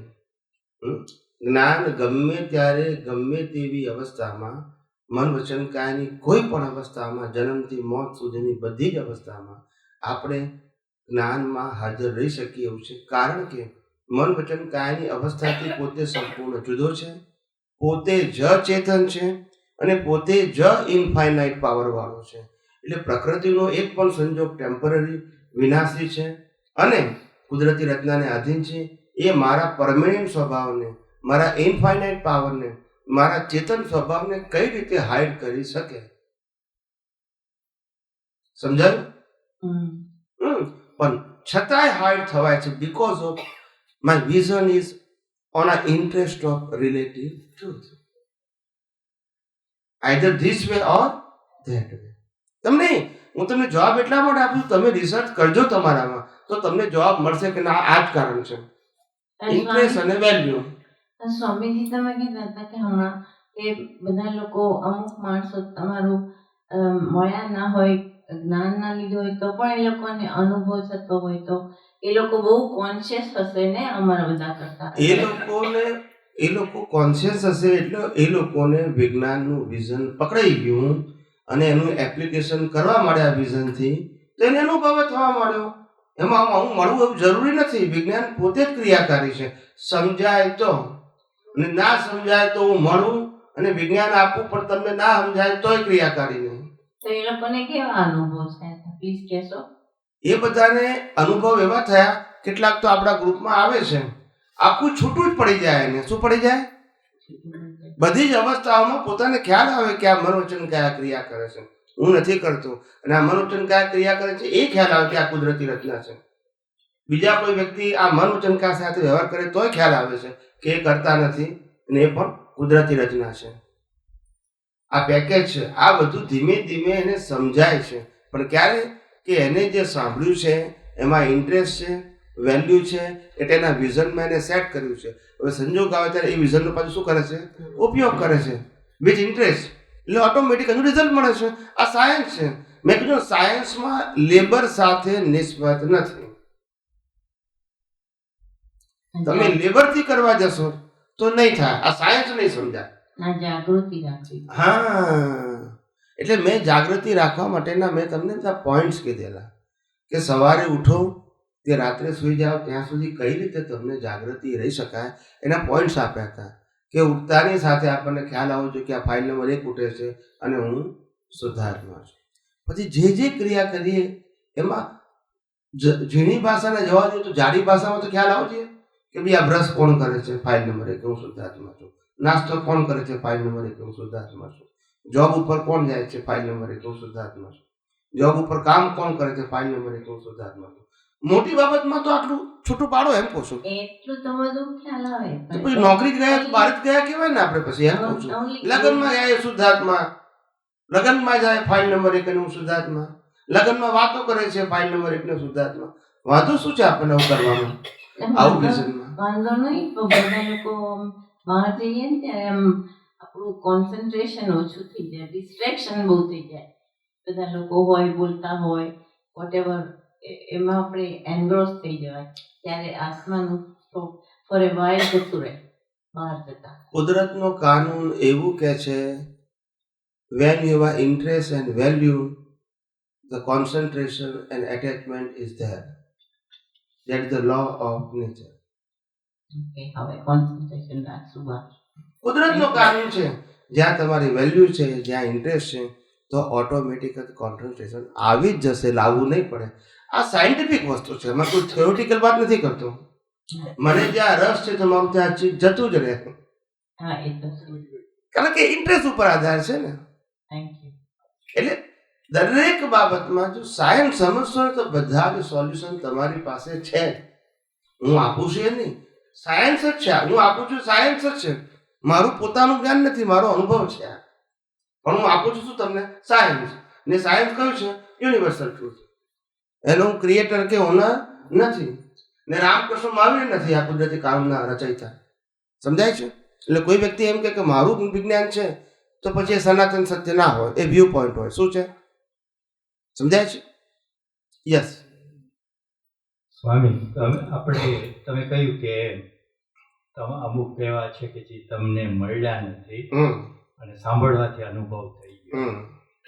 તો પછી આપણે જે કહીએ છીએ કે સજીવન મૂર્તિની જરૂર છે, આપણે એમ પણ કહીએ છીએ કે બરાબર છે. ચોપડીમાંથી તમને અનુભવ નહીં થાય. જી. તો પછી આ તમે જરા સમજાવો કે આજને કેમ આવી રીતે? બહુ સરસ પ્રશ્ન. આવો ટેકનિકલ પ્રશ્ન તમારે મને પૂછવો જોઈએ. You are right to ask me question and I am very happy to give the answer to you. Very good question. આવો કી ક્વેશ્ચન પૂછવો જોઈએ. શું પૂછવું જોઈએ? જેથી આપણને ખબર પડે કે બે વસ્તુ બોલ્યા હોય અને તમે બે વસ્તુ પ્રેઝન્ટ કરો, એ મારી એક્ઝામ છે, કોની છે, અને મારી પાસે વિઝન છે, એ તમને પ્રૂવ કરવાનું છે મારી પાસે. ખ્યાલ આવ્યો કે નહીં? આવો પ્રશ્ન પૂછ્યો તો મને બહુ ગમે. બસ સમજાવું તમને. જે વ્યક્તિ પોતે ડેવલપમેન્ટ લઈને આવી હોય એ ખાલી વાંચવાથી સમજી જાય, અને જેનું ડેવલપમેન્ટ ના હોય એને ભણાવવાથી પણ ભણે નહીં. આ તમને અનુભવ છે? મેચ્યોર વ્યક્તિને એક વખત કહો સમજી જાય. ફોનમાં કોઈ તો સમજી જાય ને મેસેજ આપો તોય સમજી જાય. ના મેચ્યોર એને આપણી હાજરીને ભણાવીએ ને તો એને સમજી શકે. એટલે it is a matter of maturity of the persons. પ્રત્યક્ષનું મહત્વ તેટલા માટે છે કે જ્યાં સુધીની મેચ્યોરિટી છે ત્યાં સુધી એને આ વિજ્ઞાન સમજાશે, પણ જ્યારે મેચ્યોરિટીનું લેવલથી ઉપરની વાત આવશે તો પાછું એને આવવું પડશે. પણ ત્યાં સુધી તો એ ભણી શકે ને સાહેબ. જ્યાં સુધી મેચ્યોરિટી છે ત્યાં સુધી એ સમજી પણ શકશે, એપ્લાય કરી શકશે અને અનુભવ બી કરી શકશે. પણ જ્યારે મેચ્યોરિટી બિયોન્ડનો સંજોગ આવશે ત્યારે પછી પાછી એને પ્રત્યક્ષની જરૂર પડશે. પણ આ લઈને આવ્યો હોય મેચ્યોરિટી, કોઈ વ્યક્તિ લઈને જ આવ્યો હોય ગયા અવતારનું ડેવલપમેન્ટ, એ તરત સમજી જાય. અને કોઈને દાદા ભગવાને 50-60 વર્ષ સુધી સમજ્યા કર્યું તોય ના સમજે, પ્રત્યક્ષ મળવા છતાં. એનો અર્થ એમ થયો ને કે જેની પાસે ડેવલપમેન્ટ છે એને ચોપડી કામ આવશે. ડેવલપમેન્ટ છે ને ચોપડી કામ નહીં આવે. સમજાવું તમને. ચોપડી ક્યારે કામ આવે? દાદા ભગવાને શું કીધું કે અમારા ગયા પછી કે હાજરીમાં કીધેલું ના, તમે જે બોલ્યા છે એ બોલો. એ આની પણ કામ નહીં આવે. નહીં પણ કે હાજરીમાં એવું બોલ્યા?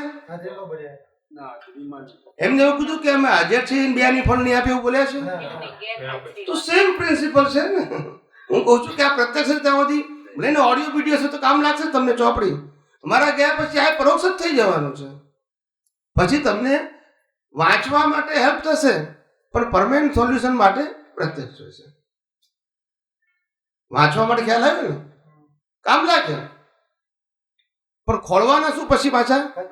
એટલે આપણે ભાવના કરાવી છે બધાને કે હે અંતર્યામી પરમાત્મા, મને પ્રત્યેક ભાવમાં અનુભવી જ્ઞાની પુરુષ પ્રાપ્ત થાવ, પ્રાપ્ત થાવ, પ્રાપ્ત થાવ. ક્યાં સુધી? જ્યાં સુધી મને કેવળ દર્શન થાય નહીં ત્યાં સુધી. પ્રત્યેક બર્થની વાત કરું છું. શું કહું છું? આ બર્થ નથી કહેતો, પ્રત્યેક બર્થમાં. પછી કેવળ દર્શન થઈ જાય આપણે જરૂર નથી. પછી કેવળ જ્ઞાનનું બીજ પડે, પછી બધું કુદરત સંભાળી લે. તીર્થંકર ભેગા કરવા, ક્ષેત્ર ભેગું કરવું, સંજોગો ભેગા કરવા, કારણ કે પછી તમારું લાઈફ મિકેનિકલ છે. કેવું છે? પછી પુરુષાર્થ રહેતો નથી, તમારે પછી કશું કરવાનું નથી. પછી બધું ઓટો મોડ છે. કેવું છે? અપ ટુ નિર્વાણ. એ કેવળ દર્શન સુધી જ જરૂર છે. એટલે કોઈ દિવસ પ્રશ્ન તમે પેલું સારું પૂછ્યું કે ભાઈ ડેવલપમેન્ટ બહુ સરસ વાત છે.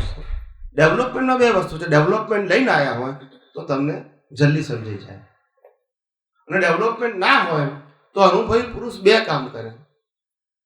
શું કરે? બે કામ કરે. કયા કયા બે કામ કરે? ડેવલપ કરે તમને, અને બીજું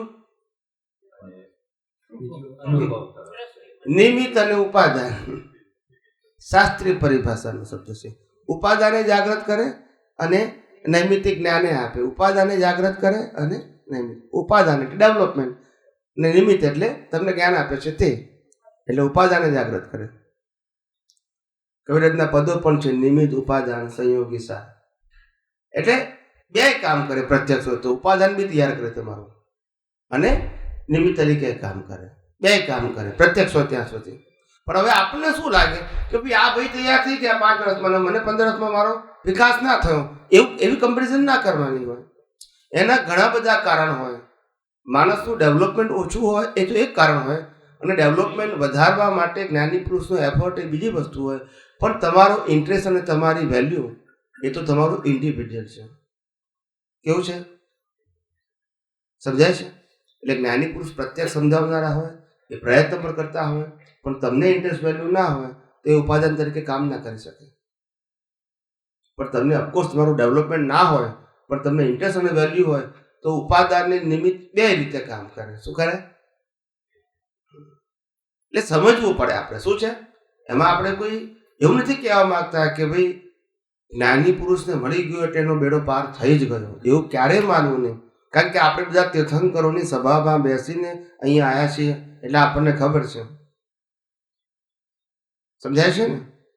આ બધા એક્ઝામ્પલ છે જ, અને એ બધા એક્ઝામ્પલો જ્ઞાની પુરુષે આપેલા છે, મારા પોતાના નથી. મારા પોતાના તો ભવિષ્યમાં લોકો વાંચશે પછી. સમજાય છે ને? યસ, માઇકમાં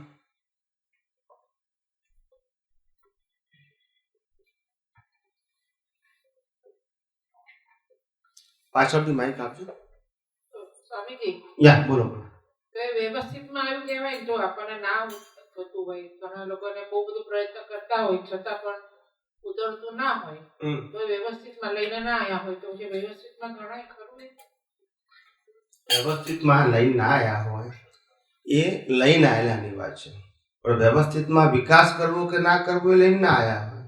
વિકાસ એ દરેક વ્યક્તિની ઇન્ડિવિડ્યુઆલિટી છે અને ટુડે લાઈવનેસ છે. શું છે ટુડે? વિકાસ એ જુદી વસ્તુ છે અને પરિણામ જુદી વસ્તુ છે. પરિણામના બધા સંજોગો વ્યવસ્થિત, ડેવલપમેન્ટ ઓછો લાયા છે તે વ્યવસ્થિત, હાઈ લાયા તે વ્યવસ્થિત, અને મન વચન કાયના ભોગવટા સંજોગ લાયા તે પણ બધા વ્યવસ્થિત. એમાં કોઈ ક્વેશ્ચન નથી. પણ હું જે ડેવલપમેન્ટ લાવ્યો છું એમાંથી વધારે ના કરી શકું એ વ્યવસ્થિત નથી. એ આજનો મારો ઇન્ટરેસ્ટ, મારી વેલ્યુ એના ઉપર છે. સમજાય છે? મને ઇન્ટરેસ્ટ ના હોય તો શું થાય? જ્ઞાની મળે તો. આવા તો હજારો દાખલા છે કે જ્ઞાની પુરુષ મળ્યા હોય, જ્ઞાન મળ્યું હોય તો એ લેવા દેવા જ ના હોય એને. અને તમે એવું પણ, તમે તો અહીંયા રહો છો, અમે ઇન્ડિયામાં એવા હજારો વ્યક્તિઓને સાંભળ્યા છે પ્રત્યક્ષ. કારણ કે અમે તો ગામડે ગામડે ફરતા હતા. તો મેં કીધું કે આપણે દાદા ભગવાનને મળ્યો છું, તો ક્યાં મળ્યો છું? જ્ઞાન લીધું છું? તો જ્ઞાન લીધું છે. તો મેં કહું તમને પછી સમજાવ્યું નહીં? મને કે આ તો અમને સગા વાળાએ કીધું એટલે બેસી ગયા, અમારે કોઈ લેવા દેવા જ નથી, અમારી પાસે જ્ઞાન હતું જ પહેલેથી. ના સમજાય. હવે તમે કહો 15 વર્ષ પછી જ્ઞાન ક્યારે લીધું? 15 વર્ષ પહેલા. કઈ ના ફેરફાર પડ્યો? ઇન્ટરેસ્ટ જ નથી, વેલ્યુ જ નથી. તો કેમનું ફેરફાર થાય? એમ કહું છું, મળ્યું તો ખરું. પણ એવા સંજોગો કોઈ ના આવ્યા હોય તો ના થાય ને ડેવલપમેન્ટ. એવું એમ નહીં, એટલે હું શું કહું છું કે સંજોગો ના આવ્યા હોય ને, પણ એને ઇન્ટરેસ્ટ ના રાખ્યો ને, તમે સમજ્યા નહીં. એને ચોખ્ખું જ કીધું કે મને કોઈએ કીધું ને હું બેસી ગયો. This is not my interest at that time too. I just finished the formality. પછી કેટલા વર્ષ થયા એનો વેલ્યુ ખરી? પછી તમે કોઈને પરાણે બેહાડ્યા છે, પછી એને કેટલા વર્ષ પહેલા લીધું એની કે વેલ્યુ ખરી? પછી ધેટ્સ ઇટ. હવે આપણે એમ કહીએ કે આ મહાત્માએ 15 વર્ષ પહેલા જ્ઞાન લીધું છે, પણ કે મને ઇન્ટરેસ્ટ જ નથી, તો પછી આપણે એને કેલ્ક્યુલેટ નહીં કરવાનું કેટલું એને પછી હશે. ઇન્ટરેસ્ટ જ નથી પછી એને લીધું જ્ઞાન લીધું એવું ઉદય કર્મ છે, પછી એના પુરુષાર્થમાં આવ્યું નહીં. એટલે ઉદય કર્મમાં હતું એટલે જ્ઞાન વિધિ લીધી, પણ પુરુષાર્થ ના કર્યો એટલે પ્રગતિ ના થઈ. મળ્યું માટે ફરજિયાત. શું કહેવાય? હા. પછી મળ્યા પછી ઇન્ટરેસ્ટ છે કે નથી ઇન્ટરેસ્ટ? ખ્યાલ આવી ગયો? એ એના દ્રષ્ટિ ઉપર આધાર છે. આપણી દ્રષ્ટિ જેવી હશે એવો પુરુષાર્થ થશે, આપણા સંજોગો કેવા હશે એવો પુરુષાર્થ નહીં થાય. કારણ કે આપણા અધીન નથી હતું. પુરુષાર્થ માટે જ્ઞાનીઓએ કીધું પુરુષાર્થમાં સ્વતંત્રતા છે. મન વચન કાયાના જન્મથી મોત સુધીના સંજોગોમાં તમારી સ્વતંત્રતા નથી. પણ પુરુષાર્થ એ મન વચન કાયા નથી કરતું. એ પ્રતિષ્ઠિત આત્માનો સ્વભાવ છે, અને પ્રતિષ્ઠિત આત્મા ટોટલી સ્વતંત્ર છે. એ control and govern by not વ્યવસ્થિત શક્તિ ઓર લો ઓફ નેચર. સમજાય છે? જો પુરુષાર્થ વ્યવસ્થિત શક્તિને આધીન હોય તો પુરુષાર્થ પરિણામમાં ફેર શું રહ્યો? પછી ફેર શું રહ્યો? એક્ઝામ રિઝલ્ટ બંને જો કુદરતના હાથમાં હોય તો પછી પુરુષાર્થનું મહત્વ શું રહ્યું? પછી ના સમજાયું? એક મિનિટ, ના સમજાયું? પુરુષાર્થ આપણા હાથમાં જ છે, બધાના હાથમાં છે. પણ જેવી દ્રષ્ટિ એવો પુરુષાર્થ, જેવી સમજણ એવો પુરુષાર્થ, જેવો ઇન્ટરેસ્ટ એવો પુરુષાર્થ.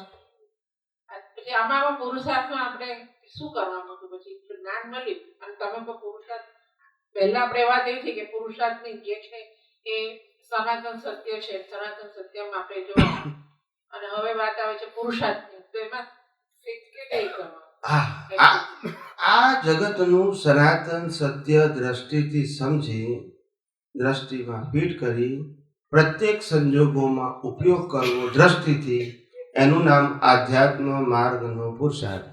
આ દ્રષ્ટિનો ઉપયોગ કરવાથી વ્યવહાર સત્યવાળી દ્રષ્ટિ લઈને આવ્યા છે એ દિવસે દિવસે ડિમોલિશ થશે અને આધ્યાત્મ માર્ગ એટલે અનાદિકાળથી પ્રાપ્ત કરેલી રોંગ બિલીફ રૂપી અજ્ઞાનને નાશ કરવાનો પુરુષાર્થ, એને આધ્યાત્મ માર્ગનો પુરુષાર્થ કહેવાય છે.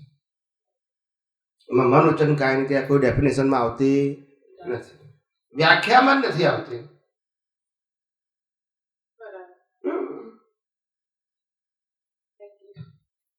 કેટલું નહીં, તમને એટલો અહોભાવ થવો જોઈએ કે અમે ગમે તેવા વાંકા ચૂકા આડાવડી પ્રશ્ન પૂછીએ છીએ પણ એનો જવાબ તો સિદ્ધાંતિક જ હોય છે. ત્યારે જ તમને થવું જોઈએ કે આ વિઝન કેટલું કામ કરે છે. ગમે તેવા પ્રશ્ન પૂછો, બે લોજિકલી ક્રોસ તમે સેન્ટેન્સ મૂકો છો, આન્સર પરફેક્ટ નીકળે છે. તમને આ વિજ્ઞાન માટેની વેલ્યુ સમજાવવી જોઈએ. હવે જો મારી પાસે વિજ્ઞાન ના હોય અને વ્યૂ પોઈન્ટ વાળું જ્ઞાન હોય રિલેટિવ, તો હું તેનો જવાબ ના આપી શકું. એકનું આપું, બીજાને ના આપું, અને પછી ઉડાડવા માટેના ઘણા બધા કારણો છે, એ તમે બધા જાણો છો. ખ્યાલ આવે? એટલે મારે વિગતવાર કહેવા નથી.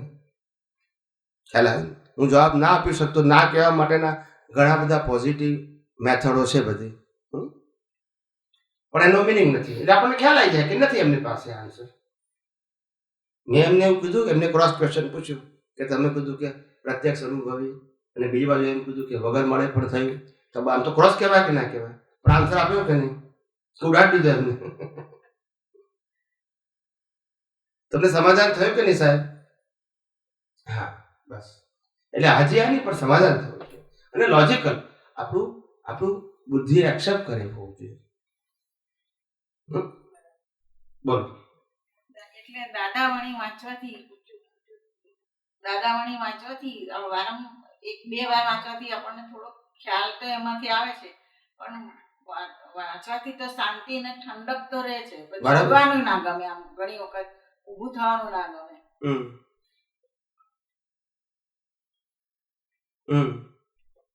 તો એમાં વાંધો ખરો કે વાંધો લાયા પાછું એક્શન બેઝ ઉપર આવી ગયું પાછું.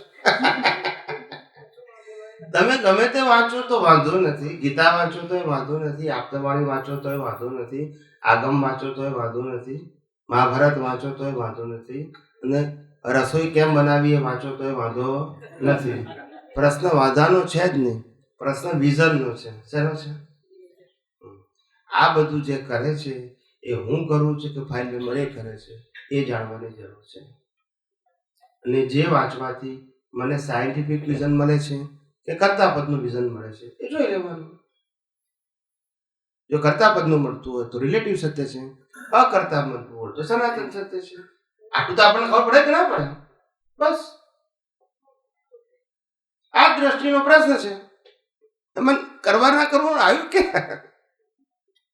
જે પણ તમે તો શું હું વાંચું છું દાદાવાણી, અક્રમ વિજ્ઞાન, જ્યાં જવું ત્યાં પડ્યા હોય તો બેઠો તો વાંચું. ખ્યાલ આવે? વાંચવાનો વાંધો જ નથી ને આપણે, એ સંજોગ છે ને. શું છે? પણ સંજોગ વખતે વિઝન શું છે ધેટ ઇઝ ઇમ્પોર્ટન્ટ. સંજોગ એ ઉદય કર્મ છે, વિઝન એ ઉદય કર્મ નથી. But vision is important for you.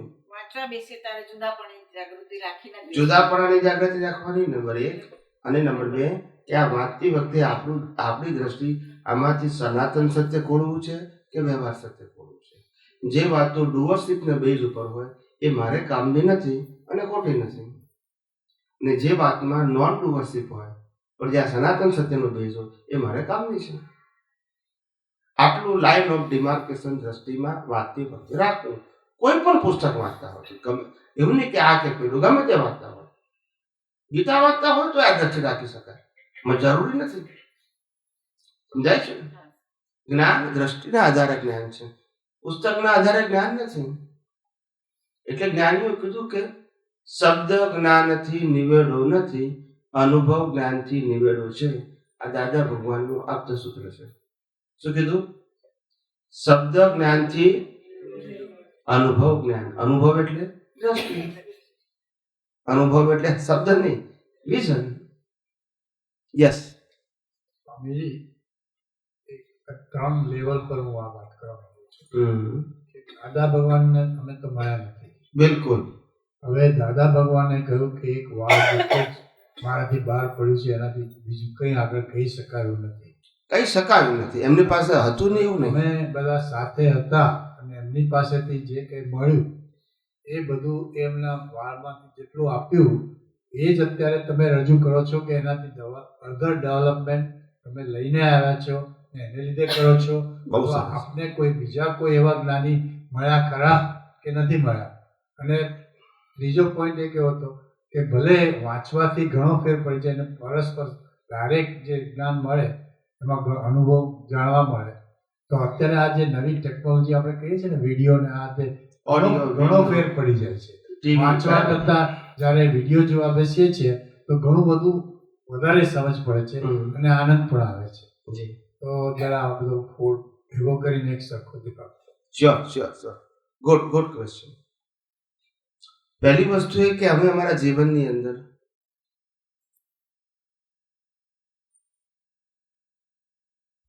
Development બહુ હાયર લેવલનું લઈને આવ્યા છે. શું છે? દાદાએ પણ એક અને દાદા ભગવાને એમની ભાષામાં વ્યક્ત કર્યું કે તું છેલ્લા 4 અવતારથી તું આચાર્ય હતો. આ એમને કીધું છે. બરાબર છે? નંબર 1. નંબર 2, દાદાનું મળવાનું પહેલી મિટિંગ પહેલાં મને આપતાવાણી 1 મળી.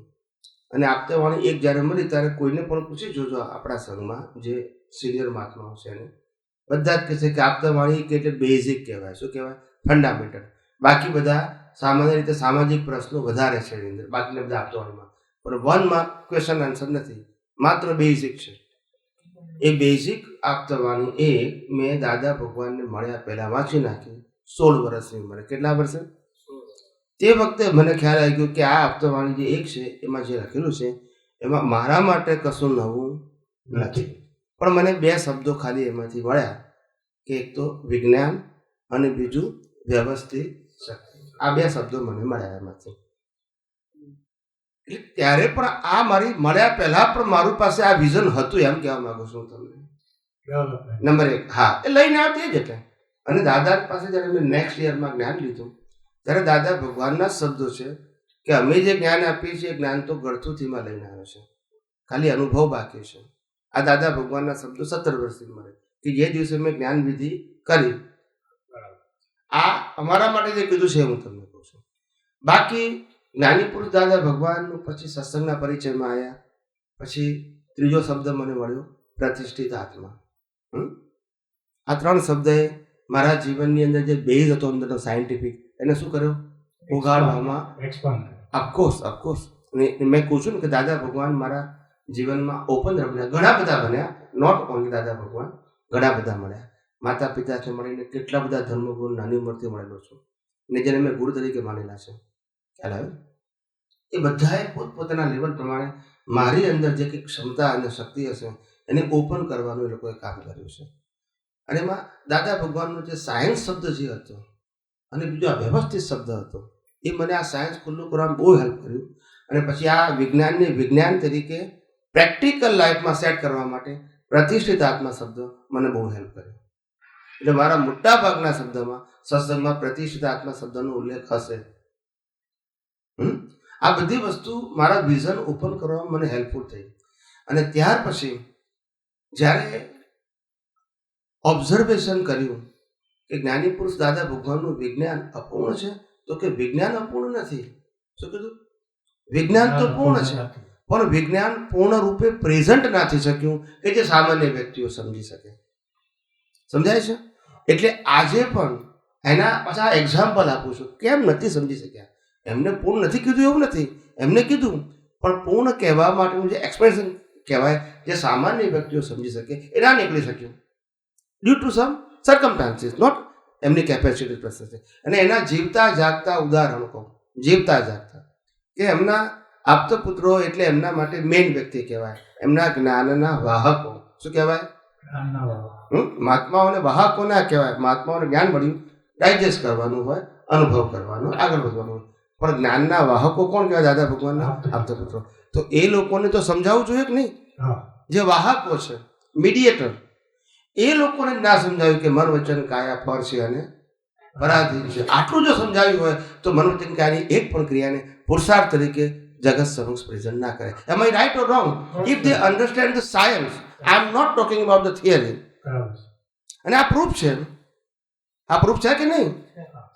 હવે છતાંય આ પ્રૂફ છતાંય આપણે એમ કહીએ કે ના એ લોકો સાયન્સ સમજેલા છે ને સાયન્સ સમજાવીએ છીએ, તો પછી આપણે સમજવાનું છે કે કોમન સેન્સ છે કે નથી. It is not matter of my or yours. સમજાય છે? એટલે આવું છે. એટલે માણસને જ્યારે હંમેશા એક વસ્તુ ધ્યાન રાખવાની કે દાદા ભગવાન જ્યારે શરૂઆતમાં આવ્યા અને અક્રમ જ્ઞાનની જ્યારે વાત કરી ને ત્યારે જબરજસ્ત વિરોધ થયેલો. તમને લોકોને કોઈ ખ્યાલ ના આવે, મોટા મોટા કાગળો બધા આવતા હતા. અને આવે એક મહાન માણસની નિશાની છે. ખ્યાલ આવી ગયો? હંમેશા કોઈ પણ નવી રચનાત્મક વસ્તુ આવે એ સમાજના ટ્રેડિશનલ માણસો એનો ઓપોઝ કરે. આ બટ નેચરલ પ્રોસેસ છે. This is not a new things. આ રામકૃષ્ણ મારી વખતે પણ આ થયેલું છે. એટલે અમે આખું હિસ્ટ્રી જોઈ લઈએ. શું જોઈ લઈએ? આવું કેમ? આજે હું આધ્યાત્મ વિજ્ઞાન તરીકે હું પ્રોજેક્ટ કરું છું તો વિરોધ કરનારા એ જ હોય કે જે અક્રમ વિજ્ઞાનને માને છે. કારણ કે તમે કરી જ ના શકો. એ લોકોની સ્ટ્રોંગ બિલીફ છે. You are no right. એવી એ લોકોની બિલીફ છે. એ લોકોને ગૌરવ નથી કે દાદા ભગવાનના માર્ગ ઉપર એક આવો મહાન વિભૂતિ પ્રાપ્ત થયો કે જે પોતાના અનુભવની વાત કરી શકે. એનું ગૌરવ નથી, એની ટીકા છે. હવે એ લોકોનું શું થશે તો કુદરત નક્કી કરશે. ખ્યાલ આવે ને? આવું રહેવાનું છે. એટલે અમે આ બધા વિઝન સાથે જગત સમક્ષ બહાર પડ્યા છે, વન મેન શો તરીકે. સમજાય છે? અને આવું થશે જ એ અમને ખાતરી જ છે. એટલે અમને શંકા નથી. શું નથી? શંકા. આટલું એક્ઝેક્ટ વિજ્ઞાન કે જગતની કોઈ પણ થિંકર વ્યક્તિ જેને દાદા ભગવાન સાથે લેવા દેવા નથી એ પણ કબૂલ કરે કે this is a pure and perfect science and there is no query. આવું એક કોમન સેન્સ એક સામાન્ય થિંકર વ્યક્તિ પણ એક્સેપ્ટ કરે છે. પણ આ લોકોને વ્યૂ પોઈન્ટમાં પાકા થઈ ગયા. શું થઈ ગયા છે? આવું જ હોવું જોઈએ. Traditional word, traditional method, traditional talk, તો જ અમે એક્સેપ્ટ કરીએ. જેમ અત્યાર સુધી આ થયું છે ને, રામવાળા કૃષ્ણને એક્સેપ્ટ ના કરે, કૃષ્ણ રામાયણને એક્સેપ્ટ ના કરે. ટ્રેડિશનલ આગળ વધવું જ નથી.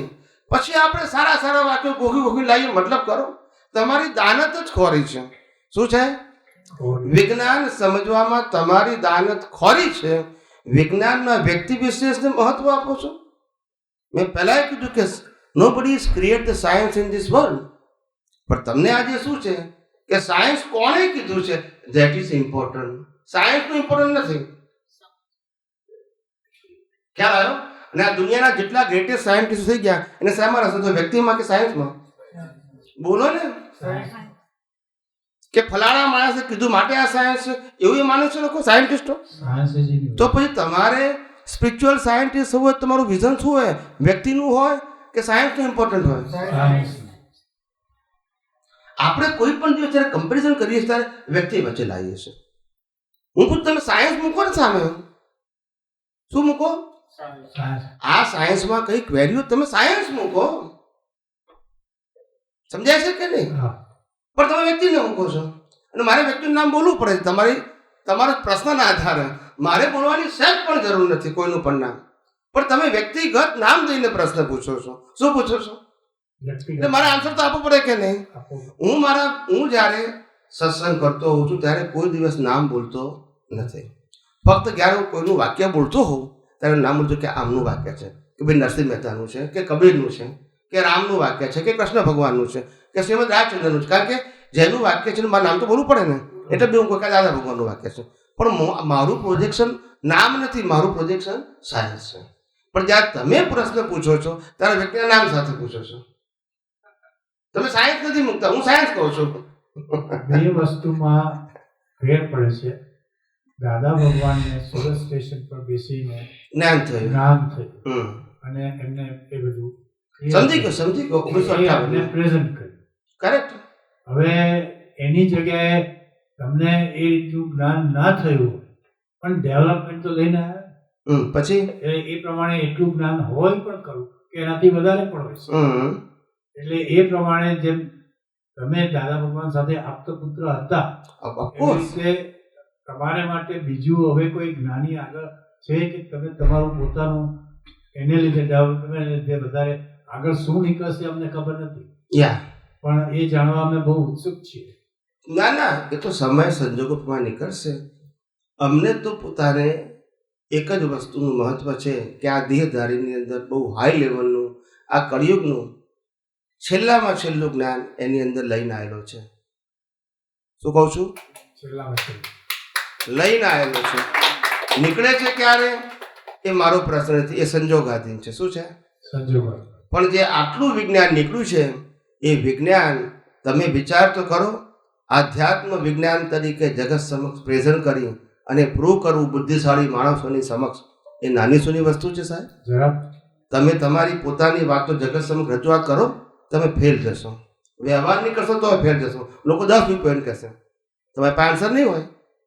અને હું સાયન્સ રજૂ કરું છું. એ જ મારો પ્રશ્ન છે કે આજે માણસ પાસેથી તમે એની ક્ષમતા જુઓ કે પોતે કહે છે કે હું આધ્યાત્મ વિજ્ઞાનની વાત કરું છું, આ મારો પોતાનો અનુભવ છે અને જે કંઈ મિસ્ટેક છે એ મારી છે. આવું કોણ બોલી શકે સાહેબ?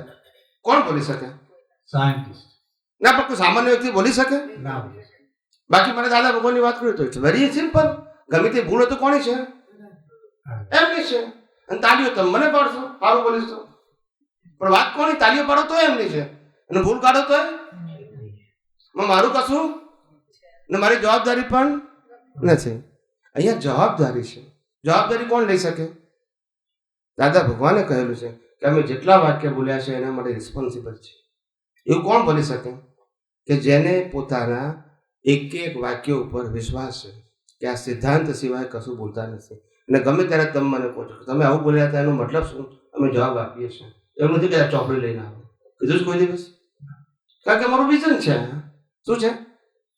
એ બરાબર છે. એટલું બધું હું એટલે આ લઈને આવ્યા છીએ. વસ્તુ જાણવું હતું કે એવું કોઈ બીજું વ્યક્તિ તમારા એમાં આવી છે કે જેની પાસેથી તમને ઘણું બધું બીજું પણ જાણવા મળ્યું હોય આ સાયન્સની અંદર.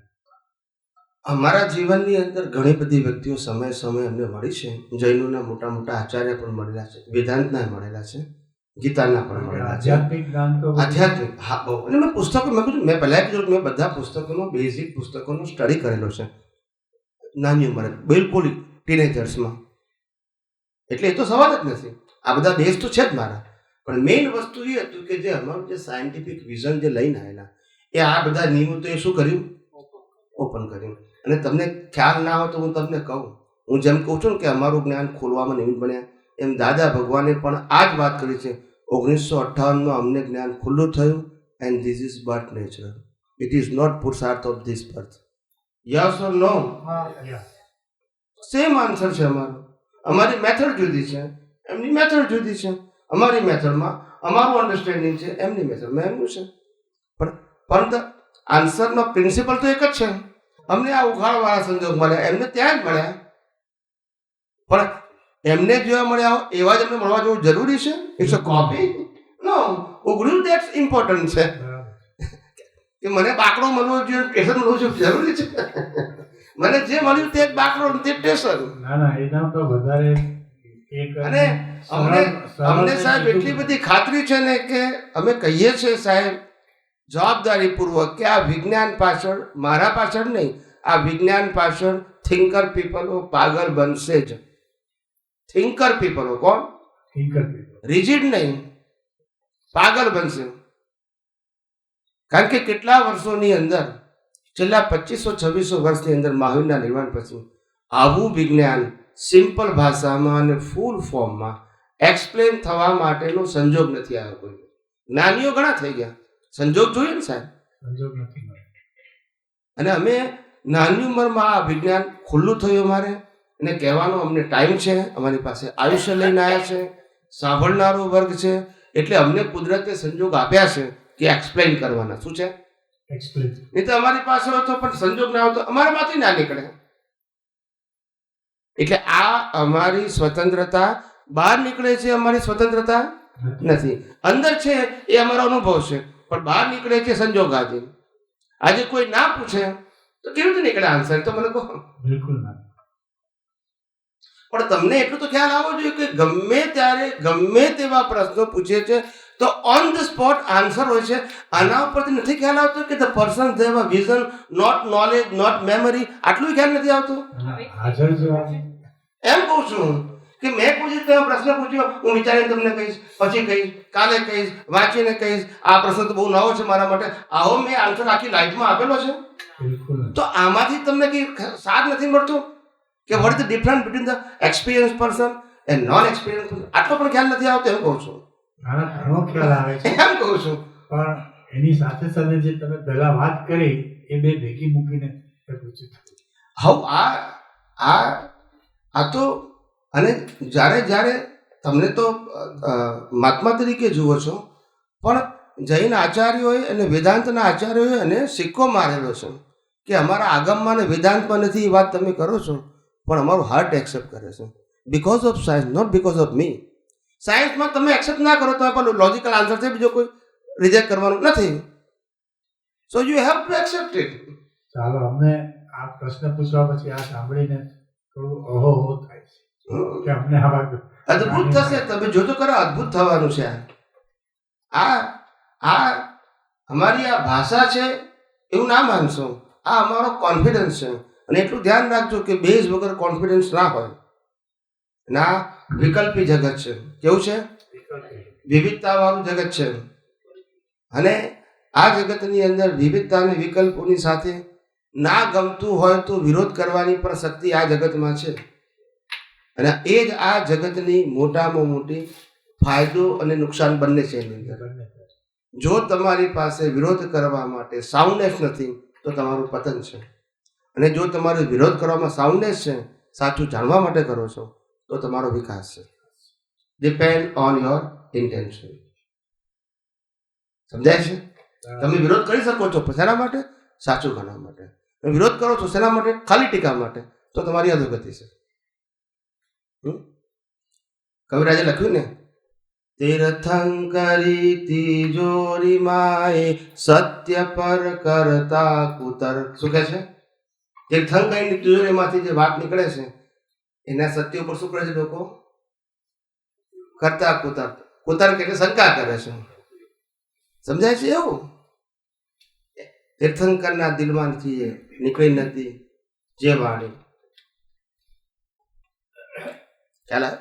એટલે આ તમને એટલે કે જે લોકો સિન્સિયર છે આ વિજ્ઞાન માટે, એને દિવસે દિવસે અહોભાવ થયો છે કે કમસે કમ આપણું એટલું તો સદભાગ્ય છે કે આ કળિયુગની અંદર, આવા કળિયુગમાં, આ મોહમય વાતાવરણમાં, જ્યાં રિલેટિવ શક્તિનો આટલો બેઝ છે વ્યવહાર અને ધર્મમાં, ત્યાં આપણને આવા ઉત્કૃષ્ટ પ્રકારના અલ્ટિમેટ સાયન્સ આપણને સાંભળવા મળે છે કે જ્યાં નિર્વિવાદ વાત છે, જ્યાં વાદ વિવાદ નથી, જ્યાં વિકલ્પ નથી, જ્યાં તમામ વિકલ્પો સમય જાય છે, એવું વિજ્ઞાન સાંભળવા મળે છે.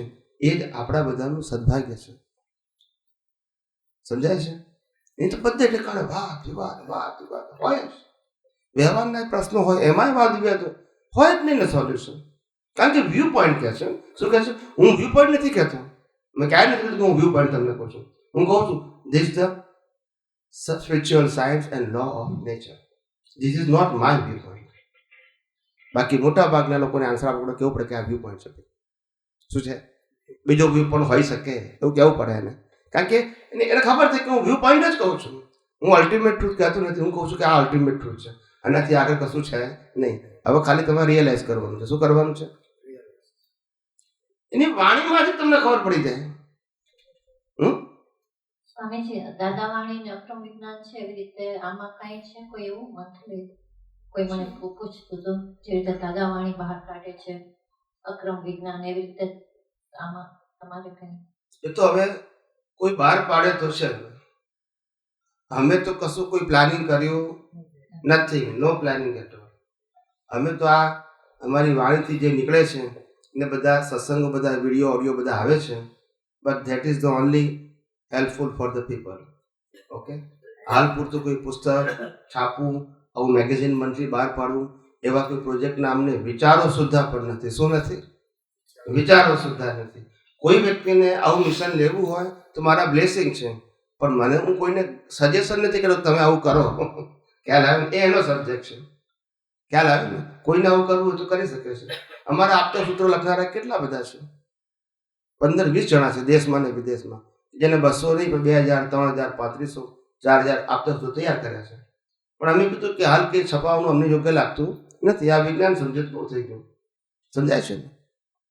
એટલે આવું કુદરતી થાય ને એ બેસ્ટ છે. શું છે? ઊભું કરવા જેવું નથી. આપણે શું કીધું? અને હું ના પાડું છું કે આપણે કશું શોખ નથી કરવું, કારણ કે વિજ્ઞાનમાં એટલો બધો પાવર છે ને કે જે મહાવીરને અનુભવ થયો, જે કૃષ્ણને અનુભવ થયો, જે રામને અનુભવ થયો, એ અનુભવ કરાવવાની તાકાત આ વિજ્ઞાનમાં છે. આપણે બીજું કંઈ જરૂર નથી. આપણે કોઈને કહેવાની વાત તો એટલા માટે કરીએ છીએ કે કોઈ ખોળતું હોય અને ના મળતું હોય એને કહેવાનું છે. કોઈ કે મારે જરૂર નથી તો હલાવવાની જરૂર પણ એ જ્યાં છે ત્યાં બરાબર છે. શું કીધું? અને મેં કેટલાય લોકોને કેટલી વખત કીધું છે કે કોઈ પણ વ્યક્તિને લાવતા પહેલા એને કહેજો કે મારા 2-4 સત્સંગ ઘેરથી સાંભળીને આવે, અને પછી જો એને ગમે તો અહીંયા આગળ આવે. અહીંયા અહીંયા સંખ્યાની કોઈ વેલ્યુ નથી. શું કીધું? આધ્યાત્મિક પુરુષો પાસે સંખ્યાની વેલ્યુ હોય જ નહીં. વ્યક્તિનો કેટલો ઇન્ટરેસ્ટ છે એના આધારે એનું જ્ઞાન નીકળે. ગૌતમ સ્વામી આટલા બધા પ્રશ્ન ભગવાન મહાવીરને કર્યા, નીકળ્યા આટલા બધા જવાબો. સમજાય છે? બીજા બધા કોઈ કર્યા નહીં, અથવા કર્યા હશે તો કોઈ સામાજિક પ્રશ્ન કર્યા હશે, ઇતિહાસમાં ના આવે એની વેલ્યુ. સમજાય છે ને? એટલે આવા મહાન પુરુષોને, આવા ગ્રેટ માણસોને પણ આધ્યાત્મિક પ્રશ્ન કરનારની સંખ્યા બહુ જ ઓછી હોય. બાકી તો પરંપરાગત પુણ્યના આધારે ઉદય કર્મને આધીન ભેગા થાય. સમજાય છે ને? પણ એ જ્ઞાનીને એમાં જ રસ હોય કે કેમ કોઈના જિજ્ઞાસુ જીવો છે પામી જાય, બહુ થઈ ગયું. એટલે દાદા ભગવાનને કન્ડિશન કીધું કેટલાક જીવો મોક્ષે જશે, બાકી બધા તો વ્યવહારમાં જ રહેવાના છે. આ એમને બોલવું જ પડ્યું. આ ઇટ સેલ્ફ પ્રૂવ કરે છે કે એમને ખબર છે મેં આટલાને આપ્યું છે પણ કેટલાને પચવાનું છે. પણ તે કંઈ એક અવતાર કે 2 અવતારનો પ્રશ્ન નથી, તો કેટલા અવતાર થશે એમને પોતે કીધું છે. અને અમે પોતે એક્સેપ્ટ કરીએ છીએ કે એમનો નેક્સ્ટ બર્થ મોક્ષ નથી, કે એમનો 2-4 અવતાર મોક્ષ નથી. કેટલા અવતાર પછી મોક્ષ થવાનો છે? It is a matter of maturity. આજે અમને જ્ઞાન થયું આટલું એટલે અમારો નેક્સ્ટ બર્થમાં મોક્ષ થશે કે 2 અવતારમાં થશે એવું માનવાને કોઈ કારણ નથી. અમે કેટલું અનુભવ્યું છે એના કરતાં કેટલું અનુભવવાનું બાકી છે એ અમારું વિઝન છે. ખ્યાલ આવી ગયો? એટલે આની અંદર અમે ઘણા બધાને કીધું છે કે અમે ગમે ત્યારે બેઠા હોઈએ પણ અમારું વિઝનની પ્રોસેસ ચાલુ જ હોય. એ અમારો જેમ સામાન્ય વ્યક્તિનો ક્રિયામાં એક્ટિવનેસનો રોલ હોય પુરુષાર્થ તરીકે, એમાં અમારું વિઝન ચાલ્યા જ કરતું હોય, એમાં અમારો રોલ હોય. અમારો પુરુષાર્થ આ હોય, અંદરનો હોય. સામાન્ય વ્યક્તિનો પુરુષાર્થ બહાર હોય. એટલે બંનેની વસ્તુ શું છે? જુદી છે. એટલે ગમે ત્યાં બેઠા હોય તો ચાલ્યા કરે, બારીમાં જોતા હોય તો અમારું અંદર ચાલ્યા કરતું એ મંતર. સમજાય છે?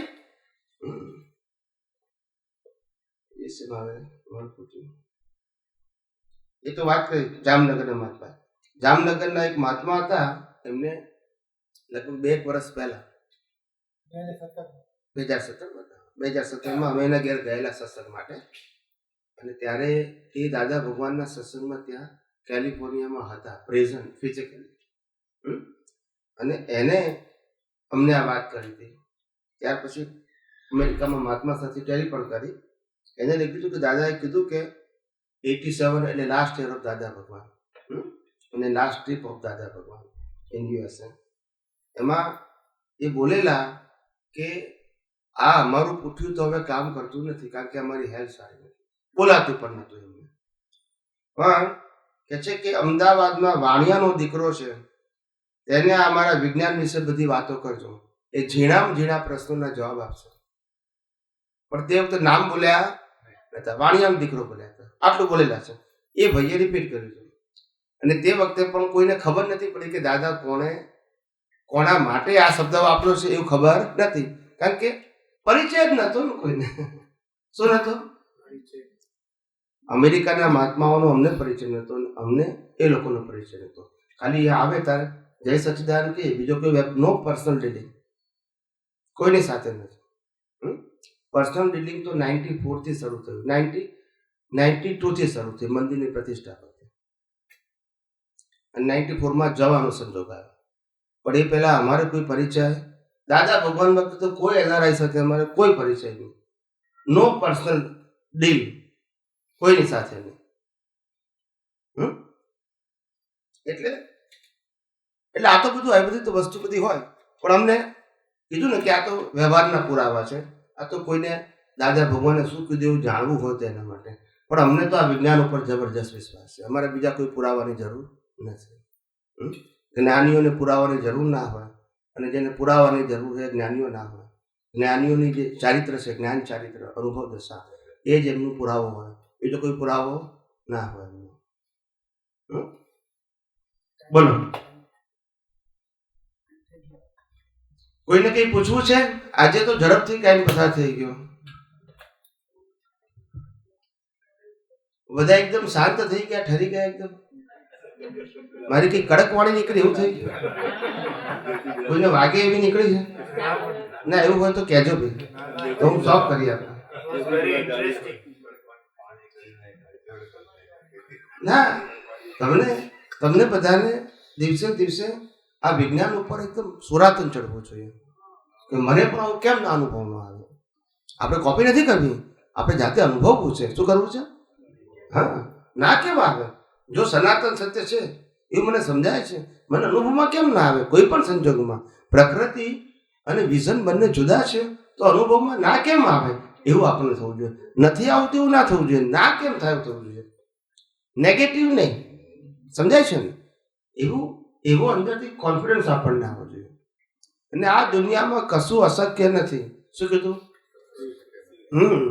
આ દુનિયામાં ચાલનારાને કશું અશક્ય નથી, ને આ દુનિયામાં બેસી રહેનારાને કશું શક્ય નથી.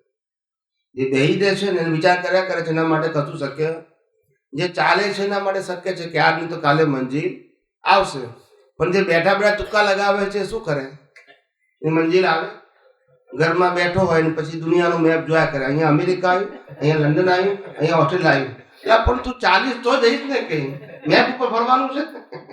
એમ આધ્યાત્મ માર્ગમાં તમારે જાતે વિઝનથી આગળ વધવું પડશે, તો અનુભવ થશે. ખાલી સાંભળવાથી ને વાંચવાથી નહીં થાય, આગળ નહીં વધાય. એટલે તમે બધા જ પ્રેક્ટિકલ સ્પિરિચ્યુઅલ સાયન્ટિસ્ટ આવો એવો મારો ભાવ છે. જ્યાં સુધી સત્સંગમાં અહીંયા હોય અને અવાય ત્યાં સુધી બધા વેલકમ. નવા મૂંઝવણતા પ્રશ્નોને લઈને આવજો. બધા જ પ્રશ્નોનું સમાધાન આપીશ, તમને સેટિસ્ફેક્શન થાય તેવું. અને આપણા બધાનો એક જ આશય છે કે આ વિજ્ઞાનને જેમ છે તેમ આત્મસાત કરવું છે. એ હેતુ સાથે, એ ભાવ સાથે જ આપણે રોજ આવવું, કંઈક નવી વાતો જાણવી, સમજવી, સેટ કરવી, દિવસ દરમિયાન ઉપયોગ કરવો. વળી પાછું આ પઝલ હોય તો પાછું પૂછી લેવું, પાછું આગળ વધવું.